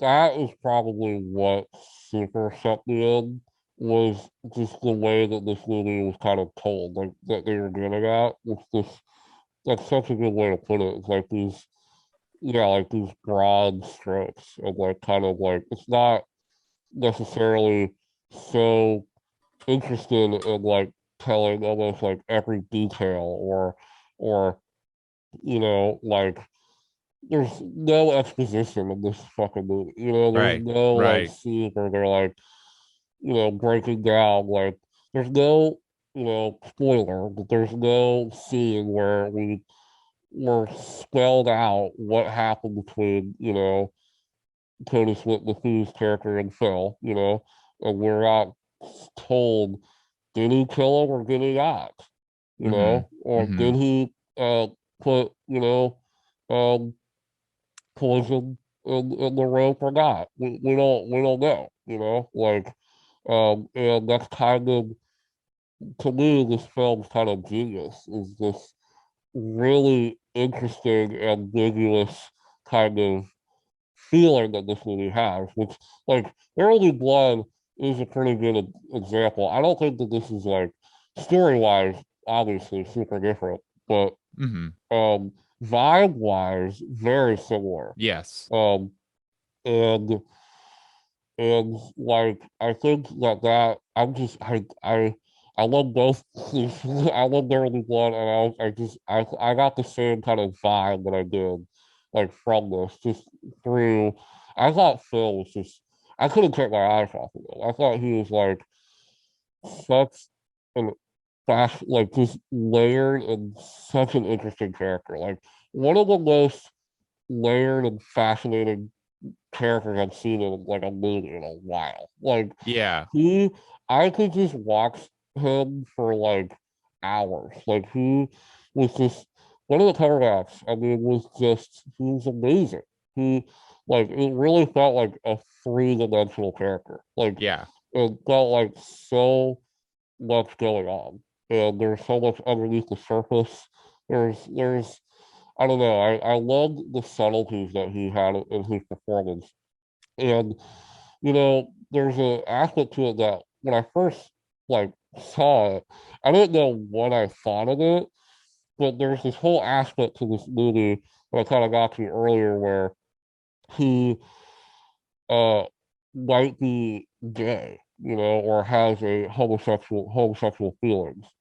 And there's this whole sequence that I think is either gonna lose people or you're gonna, I don't know. But there's a sequence when he escapes and he goes out into the forest, and he goes by himself and has this moment to himself where he basically um jerks off, basically. Mhm. Has kind of this moment to himself.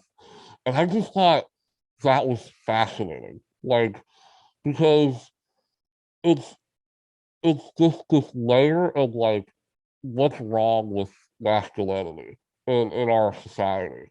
And I don't know, it was just so fascinating to see this guy who on the surface was this gruff, like hardened man, and but underneath the surface he was obviously suppressing a lot of these things.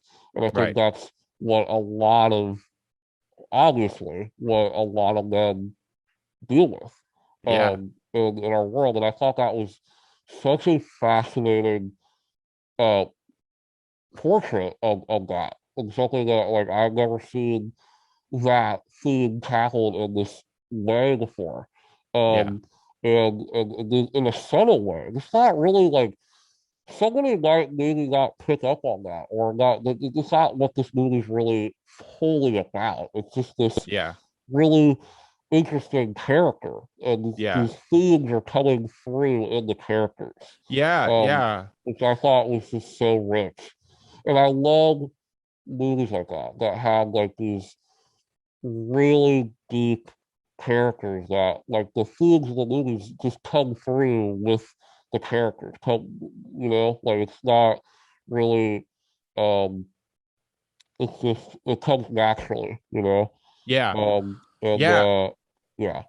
I feel that is I think the biggest strength of that film is how she sort of deals and tells with all of those things that you were talking about, and based on the way that Jane Champion directed it and the way that Benedict Cumberbatch performed it, it was so Right. well done. And it makes me think of how valuable it was to have the woman's perspective that you were talking about, this unique woman's perspective. Because what I liked about this version of toxic masculinity, which we've obviously seen toxic masculinity Totally. before, Yeah. but this was such a piercing, clear telling Right. of toxic masculinity, and it Right. was done in a way where this person, Jane Champion, obviously sees right through these people. She Oh, just sees totally. right Oh yeah. through them, and Yeah. it's like this X-ray of Right. this man Right. done in a way that's not just it, but she's also not just like venting about it. It's not her Exactly. venting and saying like, look at how shitty and fucked up and Right. horrible this guy is. She's just like, Exactly. I know who you are Exactly. so deeply. And it's Exactly. and that's a really super strong Right. experience to kind of like go through that and see that, because it's a really interesting layering of the anger he has for himself, also the fact of him dealing with brilliance and being so Mm-hmm. much smarter than probably everyone around him, Right. is very isolating to him in more ways than one. So Mm-hmm. she layers a lot of intelligence with bitterness towards a woman who's stealing his brother away, his, Right. a manly companion, Right. stealing away the life that he liked, and then also introducing homophobia through her son, Exactly. Right. who is a very effeminate man, Right. and all of that is And kind of done. gone through like basically all these, whatever he makes fun of the son, the whole thing that had this kind of like why was kind of played in the scene and Tony Smit's character's head to maybe kill Phil is the beginning of the movie when he gets antagonized by, you know, all the cattle ranchers, you know, and throughout the film he gets, you know, belittled by all of them because of his um, you know, feminine nature, you know, Right. which is done in a way that's subtle, you know, it's not so over the top, you know, like in some other movie it might be like so clear, but you know, it's just the way that it's presented, it doesn't feel like it's talking down to you, you know, Yeah. which is super strong. Yeah. I also really like this is one of the things that I kind of wish there was a little bit more exploration of, but I thought was really strong regardless, was this his obsession with Bronco Henry was a really cool Yeah. sort of theme throughout the movie. Because it was this idea of being this a cowboy character who was larger than life, but Mm-hmm. also probably his sexual partner or at Right. least his sexual fantasy Right. to get Right. because when he was masturbating he had Bronco Henry's Right. handkerchief that was Yes. Yeah. like the fetish His piece that best he friend. had. Yeah. And that's another like I don't know if I had a much more of a point besides just wanting to introduce that Yeah. as another sort of layer of his character was this Totally. obsession with it, and also kind of the way that his and Peter's relationship kind of came about was through the sharing of that myth too, which is kind of Mm-hmm. how he really seduced most of the men around him was by saying that he was taught by a legend. Essentially, it was kind of like Yes. saying Yeah. what it seemed came off as is like saying I am the disciple of Hercules or something Right. like that. Right. I'm not the god, but I was taught by the god, and then Right. people were really drawn Right. to that kind of power.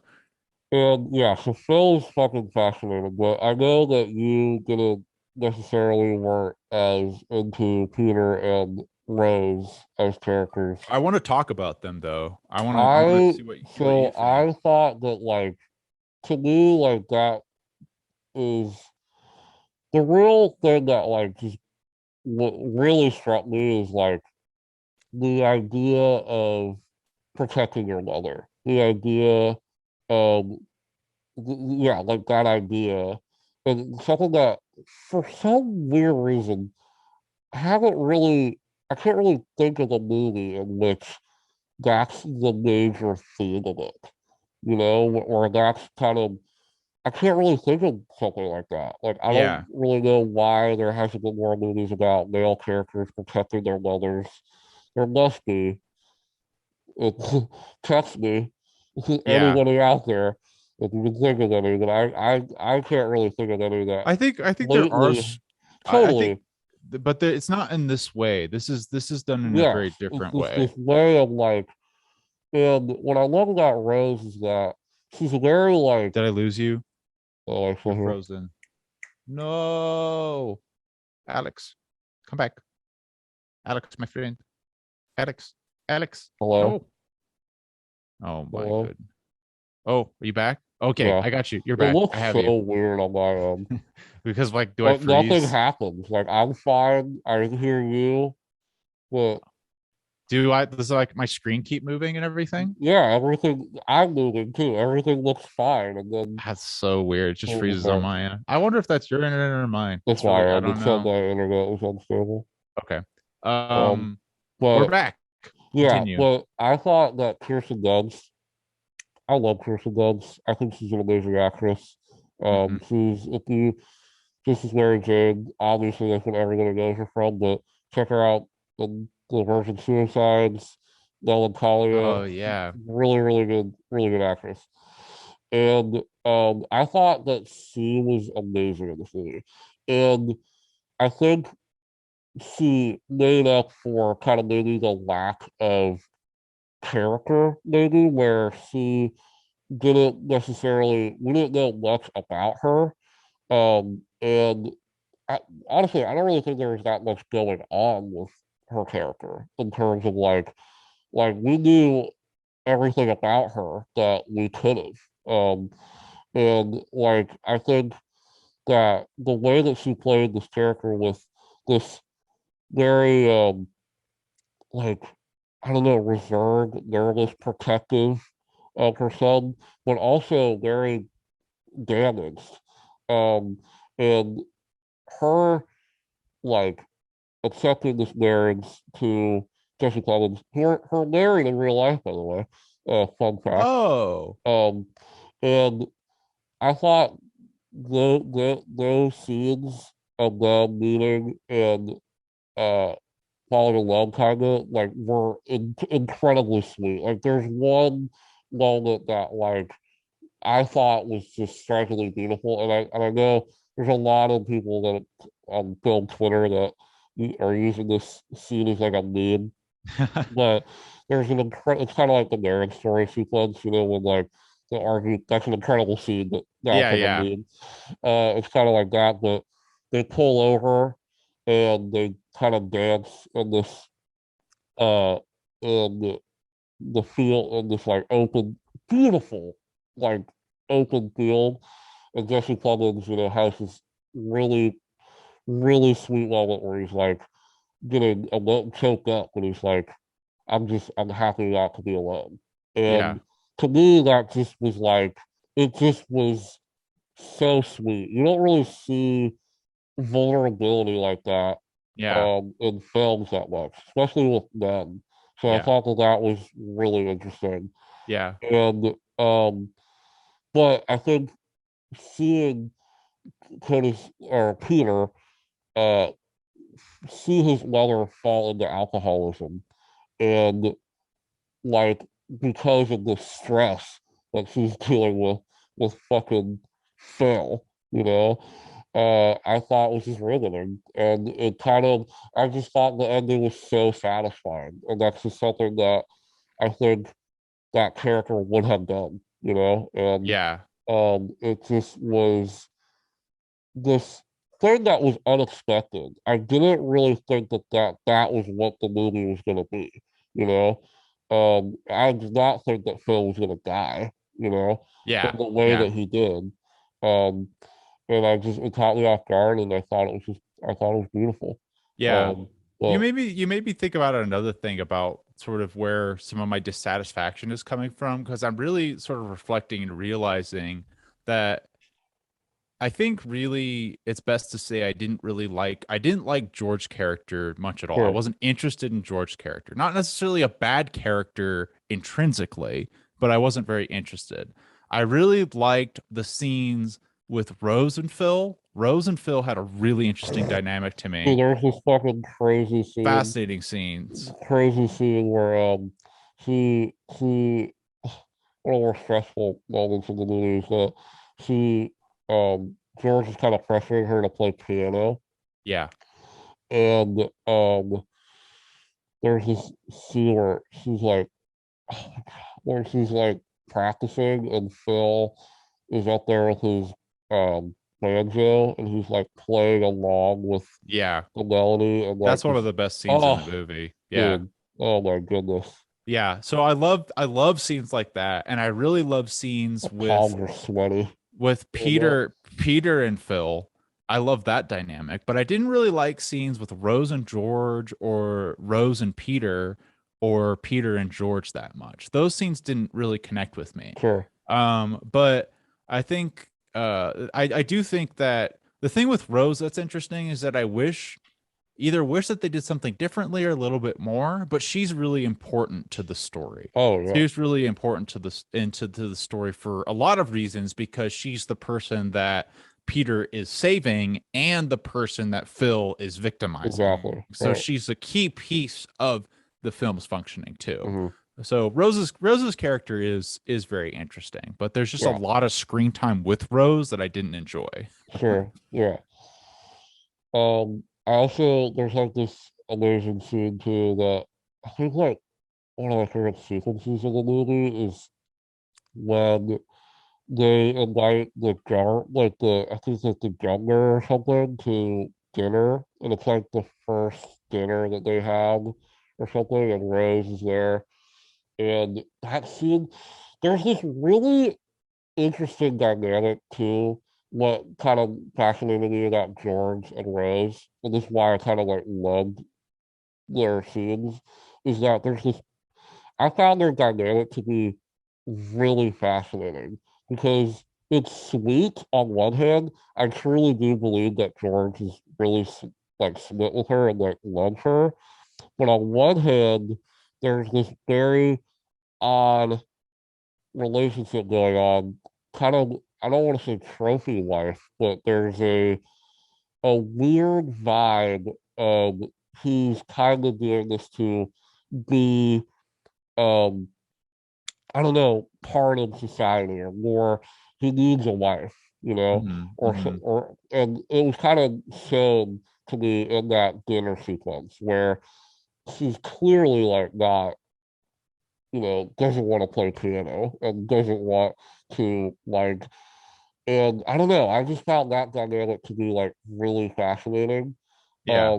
And that whole scene when like Phil is just like, I'm not gonna clean up. I'm not cleaning. I I'm love that not scene. no. Yeah. And like when he comes in and he's just like eats an apple and he's just like staring Rose down, it's just like I look they don't say a word to each other, I'm pretty sure. Throughout the entire film. They don't say one word. I think so. Oh, I don't think dude. they talk to each other. I think it's all silence. I'm pretty sure that they don't say a word. I think the one time is when she comes up and says, brother Phil, we had a nice trip, and he says, I'm not your brother. At the very beginning of the And film, then right? and I'm not sure if they say anything after that. Yeah. I think they stop. And so and I thought the tension that like he built through just gazes was awesome. It Yeah. was super nail biting and just it's just like it's just I don't know, I think because you just know the character so well that like it just creates this tension, especially Phil. Yeah. You know where he's coming from, and you obviously like fear. You understand Rose, the fear of it. Yeah. I So I think it also works really well. also the idea with this is again the power of having Jane's Champion's female perspective on this is that she does like such an impressive job of capturing what really happens to a person who is abused by that kind of toxic masculinity. Yeah. Because when Rose is the seems like she's the crazy person because Right. of that abuse. Yeah. Because you don't see it, no one else sees Yes. what happens to That's a her. really, really, And really good point. I think that is a testament again to how Jane Champion directed it, how both Benedict and Kirsten Dunst performed that relationship, because Benedict Cumberbatch was so fucking conniving and evil with how he just found the right ways just to tear her down without doing basically anything at all. Right. Like whistle, like another one of my favorite scenes is when she's in the alleyway and she's drinking and he's whistling that song again, and it's fucking destroying her because she can't see him, but she knows that he's around or sees him. And then so she does such a good job at showing what that toxic masculinity and how manipulative it actually is. And then how he befriends Peter, that kind of that's like the ultimate like power move, right? Which is like the really gets us into like the last act of the movie. But Kirsten does a really good job of performing how a person has to sort of off steam that on the sides, because if there's nowhere that she could put that frustration and fear and humiliation, so she just goes to alcohol and takes it out in other ways, and these small frustrations, so she looks like a fucking crazy person to everyone else. That's really well done. Super well done. I also I guess I have like one last thought. The title. So I was kind of like there's this great scene where Peter and Phil are looking at the mountain and they're like, "Do you see a dog?" Oh yeah. And I think there's also a poem where I forget exactly, but I just thought about that scene in the title, and I just kind of connected to like if if the title means the dog leading these like mountains that surrounds them, I kind of saw the title as because I do think the ranch. I think you'll agree with me too. The ranch in Montana is a character in this film, and the isolation that this ranch has nothing around it.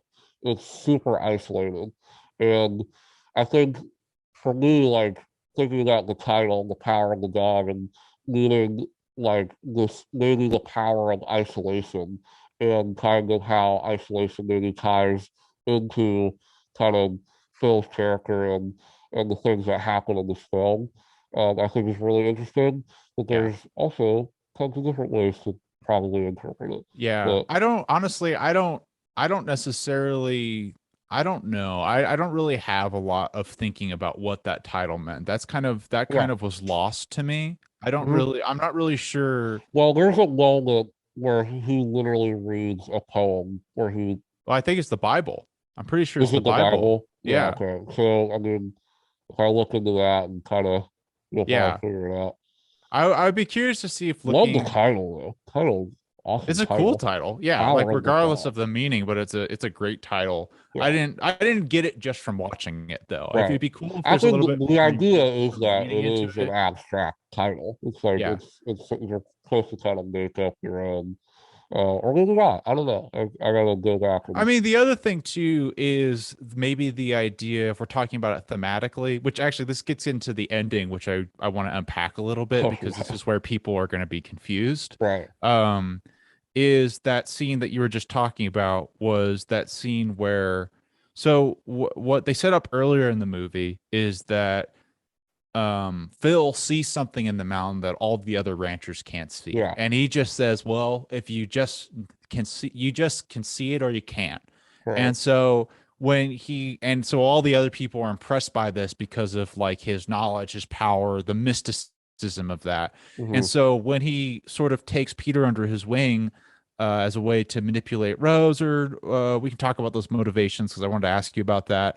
Right. But that scene where he shows them the mountain, Peter immediately says, "Oh, it's a barking dog," and that Hmm. really throws Phil off of it. Throws Phil off, and I think what you can talk about with the power of the dog is saying that I could see it being based on the statement that Phil is the dog, or you think Phil is the dog, right? Right. He is the ranger out there. He's the one with the power. He might not look like it, but he's that stray dog who has all the power. But Right. by the end of the film, we realize that the dog is actually Peter. Hmm. That Yeah. interpretation, that's like I That could guess work. the best interpretation. The interpretation that I felt the most from Right. that That could work. was that sort of that realization of who actually has the power Right. in that film. Right. Um, Yeah. That's so yeah.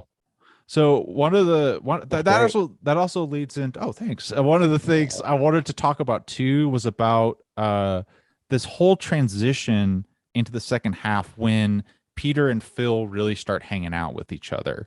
Yeah. That's really when the gay themes start coming Right. on strong. Right. That's when it's at the peak amount of manipulation because Rose is really upset with Peter hanging around Hmm. Phil. Yeah. So one of the first things, and then the ending scene, let's just lay out the ending scene right now Uh. before we talk about this, because the Yeah. ending scene is that it's set up that Peter uh hide makes some hide rope Hmm. out of a cow that He's has been making this hide anthrax. rope for Peter. Yeah. Oh yeah. Well, Phil has been making a hide rope for Peter, Yeah. and then Peter goes out and takes a hide from a cow that has been infected with Just anthrax. this random scene. Yeah. But it's Yeah. set up in the way that he wants to be a surgeon. It's set up in the way that so you're not led to believe when you see him do that. You're just like, oh, he's getting a sample Yeah, or yeah. something, you know? He's just collecting So a yeah, that he's just scene collecting a when sample. he's just like when he brings like a rabbit and it's like the top of rabbit. And, oh, Yeah. this cute rabbit, and like his mom super into it, and like the Congressman McKenzie, who plays one of the servants in the Yeah. house. Yeah. Great actress. She wants to see around it, and she comes up, and he's like dissecting it. Like, oh my Yeah. god! Oh my God. Yeah. So, but Yeah. yeah, and so yeah, but it's set So up really well too. yeah. They make it where it's not like a completely, it's motivated, but you Yeah. don't really understand why he's getting the Mm-hmm. hide from the anthrax cow. But what happens is that he ends up giving that hide uh to Phil to So, use on his rope. And right. one of the things that you do is that you soak the hide in water, and Phil has a cut on his hand that There's a was established great in the shot. movie, Him dunking his hands in the water. and his You see blood him oozing rub. out. Yeah. And then basically what happens is that Phil dies of anthrax poisoning. Right. And it's sort of basically, I think it's pretty clearly implied that that was Oh, an I think it's super intentional clear. move Oh by yeah, Peter. super clear. To It me, doesn't. I was like, oh, yep. Yeah, and really the nail on the head for me was one, the smile looking at his parents, Oh yeah. his new Oh yeah. parents hugging, but also the fact that he was holding the hide rope with his rubber Right. gloves. So Right. it's like he knew what he was doing Oh yeah. very clearly. So Oh, that's he definitely do. yeah. 100%. So that was a Which I thought really, the last shot was perfect. I I agree. thought the way that it ended was just because it really is a movie, like we were saying, it's about this kid protecting his mom because his mom has gone through a lot, losing her husband, losing his dad, and uh, finding this new love and him wanted that to be, to stay with his mom, not to lose that, this Yeah. new thing. And, you know, you can,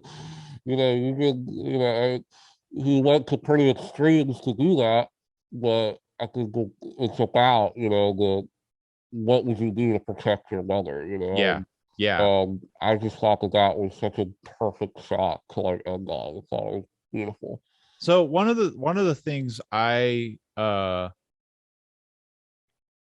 like the transition to when Phil and Peter were actually hanging out, but one of Mm-hmm. the things I was kind of confused or not really satisfied with or something was the transition to why they started hanging out. Yeah. Because I mean the reason by the end is that okay, so this is what's kind of Well, complicated. So I think that he had a plan. I think like who like the so that's actually really interesting that you brought this up is that that's actually a discussion point about this film that a lot of people are having is when did Peter like when did he have this idea? Like did he have this idea to do this? Like yeah, because you're right, the motivation of him just starting to talk to, Phil and like have this relationship with him kind of does come out of nowhere, Um, right? Is that what you're kind of getting at? yes, totally. And the big It's interesting. That is a discussion point that people are having, and about it. the big transition point was the scene where Peter sees Phil Mhm. and sees the gay porn of I think that's when he kind of like, gays, and he's yeah. yeah, I think that I like that scene, but I think that scene didn't quite do the job it needed I to can kind needed of to agree with do. that. Because after that was really when the power switch was supposed to happen. The problem was how I was thinking the scene could have gone to make it a little bit more clear is if Phil caught Peter in looking at the porn stash, and instead of beating him up, he lets him go to Right. show that like the power had literally shifted because Peter Mm-hmm. knew something about Phil at that moment. At the same time, I think that would function in translating what has happening more, but it would be a little bit more direct in that Yeah, and I way. think, And maybe yeah, that's not what she they wanted to they might do. have shot that. They might have It's very shot. possible. I Yeah. think that there is this real ambiguity in this movie. And Yeah. for some people, it could be like too much ambiguity, or it's like we Yeah. need like a little bit more. And I think my because I really like the transition to them hanging out and what it did Yeah. to Rose. That was great. But it's really that first scene where he introduces like giving the rawhide rope and him walking through the troop and looking at the birds. Mm-hmm. I didn't like, so this is okay, this is why it's complicated. Because on one hand, if Peter, how you see the scene play out is that Phil asks Peter to come over and sort of makes amends, and befriends Peter, and Peter's interested in becoming Phil's friend because he's charismatic and manly and stuff. Right. So that's kind of how the perspective is seen, which is not believable to me because I don't understand why Peter would ever be interested in him, which makes sense because if he's of the plan thing. But if Peter had a plan, why did Phil ask him in the first place? Because that then be so like why did Phil ask him to hang out? Okay, so let me be a little bit more specific. So based on I think it probably makes sense that that Peter had a plan to try to manipulate Phil to try to kill Phil. So I think it makes sense that Peter would then want to befriend Phil after that interaction. But then the motivations for why Phil wanted to do that was not clear to me. Because that's another ambiguous thing. I mean, you could go in the sense that like he's doing it to torment Rose more. Yeah. But you can also look at it as he's attracted to him. And that's kind of how I read it.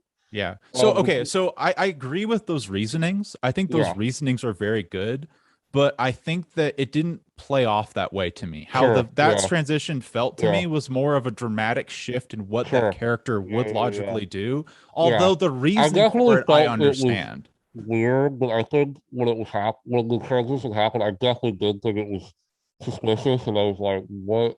Yeah. But I think it was because I actually did get a sense. I think the reason that works for me is that I did get a sense by the end of like their relationship that Phil ultimately really started to like Peter. Yeah. And see him as a friend, and taking him under his wing, like he enjoyed doing that. Yeah. If it was a romantic relationship, we were kind of led to believe that there was some he was definitely interested in Peter romantically, through just, directing. Yeah, so that's I guess that's my reasoning because I think those reasons are really good for why he would do that and why that happened. I see that criticism. That's my reasoning for why I think it would have been valuable to see that scene of Phil catching him, because then you see that Peter knows, and then it would click there. Because at that scene, when you see it the first time, then you would see, oh, Peter's just being seduced by his charisma, and then you realize, no, what actually happened is that Phil makes amends with Peter because he knows something about him, secures that, and then but Peter knows that he can seduce this man now. Then so if we had that a little bit more of information, I think that everything, that whole transition would gel swimmingly to me. But I think that how it is now, I think how I would say what it is right now, although I like all the scenes that play out, is it's a little bit unnecessarily ambiguous. I would make that claim. I mean, I totally could I think that's totally fair. And I think for me, I kind of enjoy that. I kind of like how ambiguous it is. Because it didn't feel like I didn't have the same feeling that you had, that it felt completely out of character, It kind of felt natural. It didn't feel so shocking to me that he would ask, Peter to do that. But I get it. I totally understand that. Yeah. And your reasoning for why he would ask that would be the manipulation of Rose and the potential attraction. Yeah, for sure. And I think, and I think that's such a cool thing about this movie is that there is in a lot of films like this that have this ambiguous nature. Is I love discussion. I love this discussion that we're having right now, where it's what was the motivation for him? That's a cool conversation to be having. And the fact that we can both kind of come up with kind of our reasoning says to me that it's a very strong character, and a very a character that we kind of know. Yeah, that's a really good point. That's something about this movie that I just really just got gravitated towards. Just the characters, the vibe. I love this Jane Champion woman. I need to go watch the piano. I think that this movie is just directed so like interestingly and so different than a lot of movies like this. Yeah. Yeah. And I think all the things that you said about maybe not necessarily loving watching the movie totally makes sense.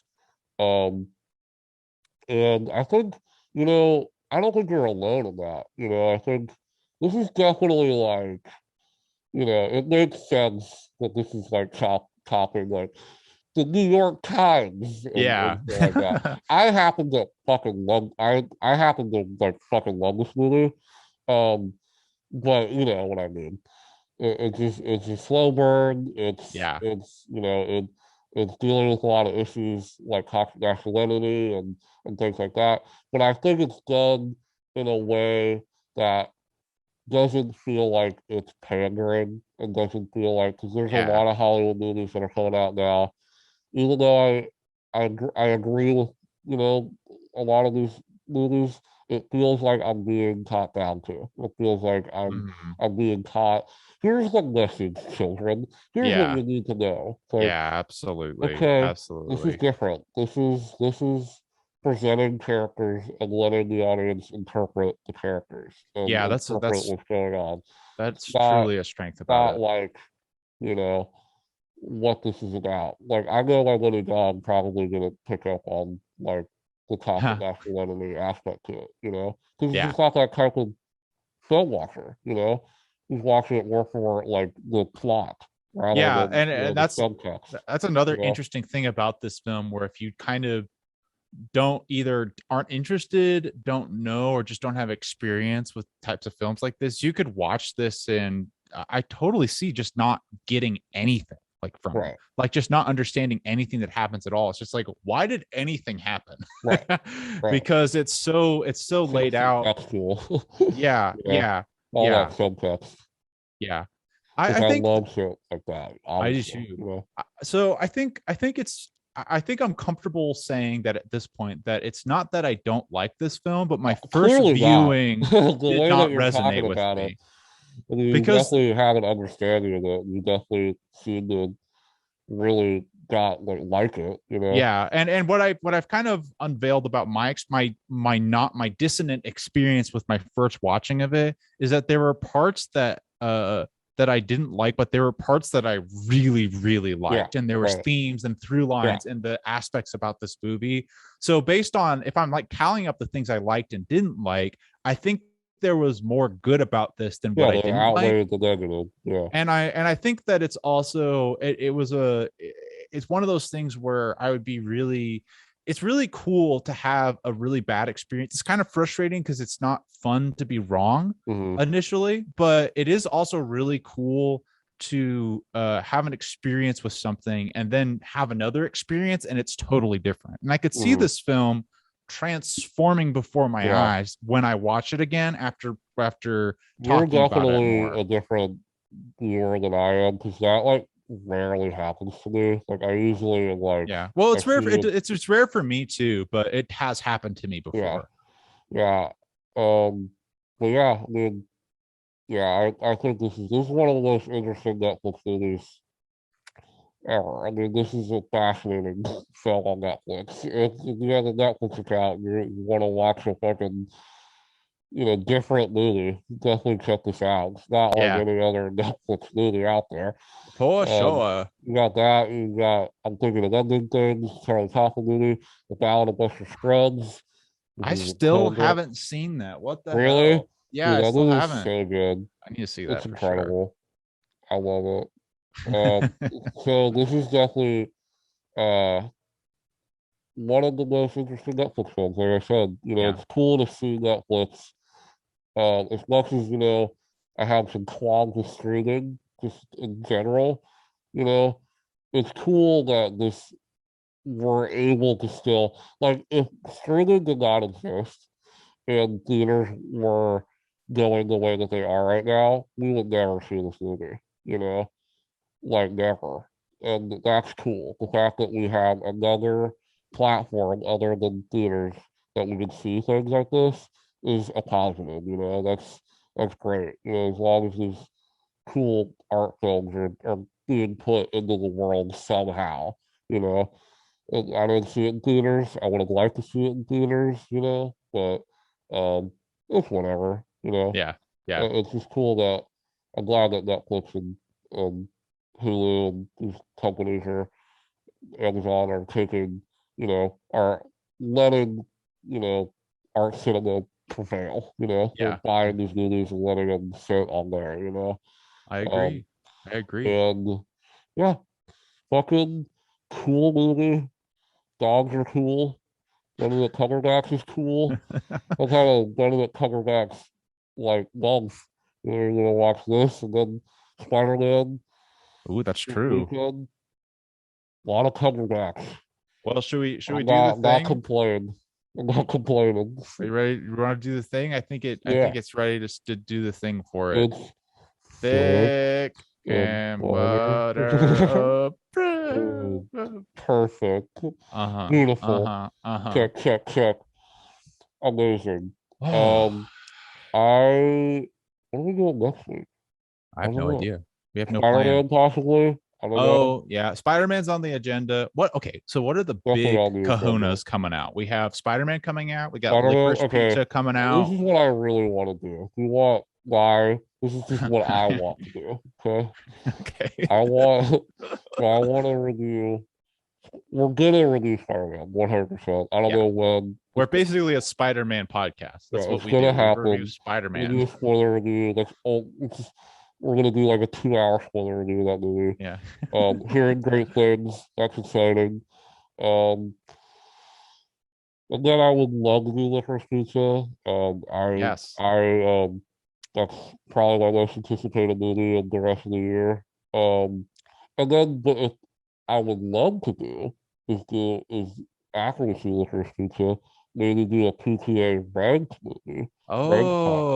Oh, that's pretty That's a cool. good opportunity to do that. Um, and then there's also a film called Don't Look Up. That's a Netflix film with Leonardo DiCaprio, Jennifer Lawrence, Yeah, that looks pretty good. Meryl Streep. Looks pretty interesting. That might be interesting to talk about. That's a Netflix film. That comes out Christmas. Um, I don't know. I I think think that's those the are all the ones big I was thinking kahunas. of. Yeah. But I'm kind of drawing a blank, and I don't have the movies in front of me. But um, we also could do at the end of the year. Maybe we'll do it like in January. We could do it, try to do like a best of 2021 list. Maybe not like Yeah. a top 10 list, but like just like best of Honestly, 2021. I don't know how many films from 2021 I've seen. I have to I go back definitely and have look. 10. Yeah. I think I don't 10. know if Like I I have want to be 10. able to have like honorable mentions, but I could definitely Yeah. have 10. Can we count films like Power of the Dog, like not Yeah, that's a theater films? 2021 movie. That just came Yeah. out. Yeah. So we're not talking about films that are just in theater. We're talking about just all Oh movies no, no, of 2021. course not. Yeah, Yeah, movies that came we out in can't. 2021. Yeah, most of them were streaming. Yeah. Okay, cool. I could definitely I think we definitely should So we do might like a do that. I best don't of. know. I think we Um, should. and we also like maybe could give us time to like watch things, you know, like if there's some 2021 movies that I missed, for example. Oh, Yeah. Nightmare Alley. That's another Oh yeah, that one looks that's really one that cool. looks fucking Guillermo. phenomenal. Apparently that movie's super good too. That comes out this weekend. Oh, that's fun. I really want That's to see really West cool. Side Story. Like there's at the end of the year here, There's there's a lot of gonna be shit. a lot of good movies that come out that are definitely gonna be worth checking Yeah. out.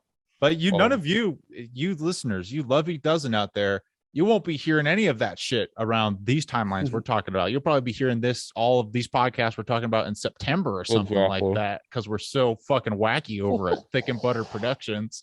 Well, Get the all right, best of everybody. 2021 in June All 2022. right, everybody. We love you. Bye bye. Bye.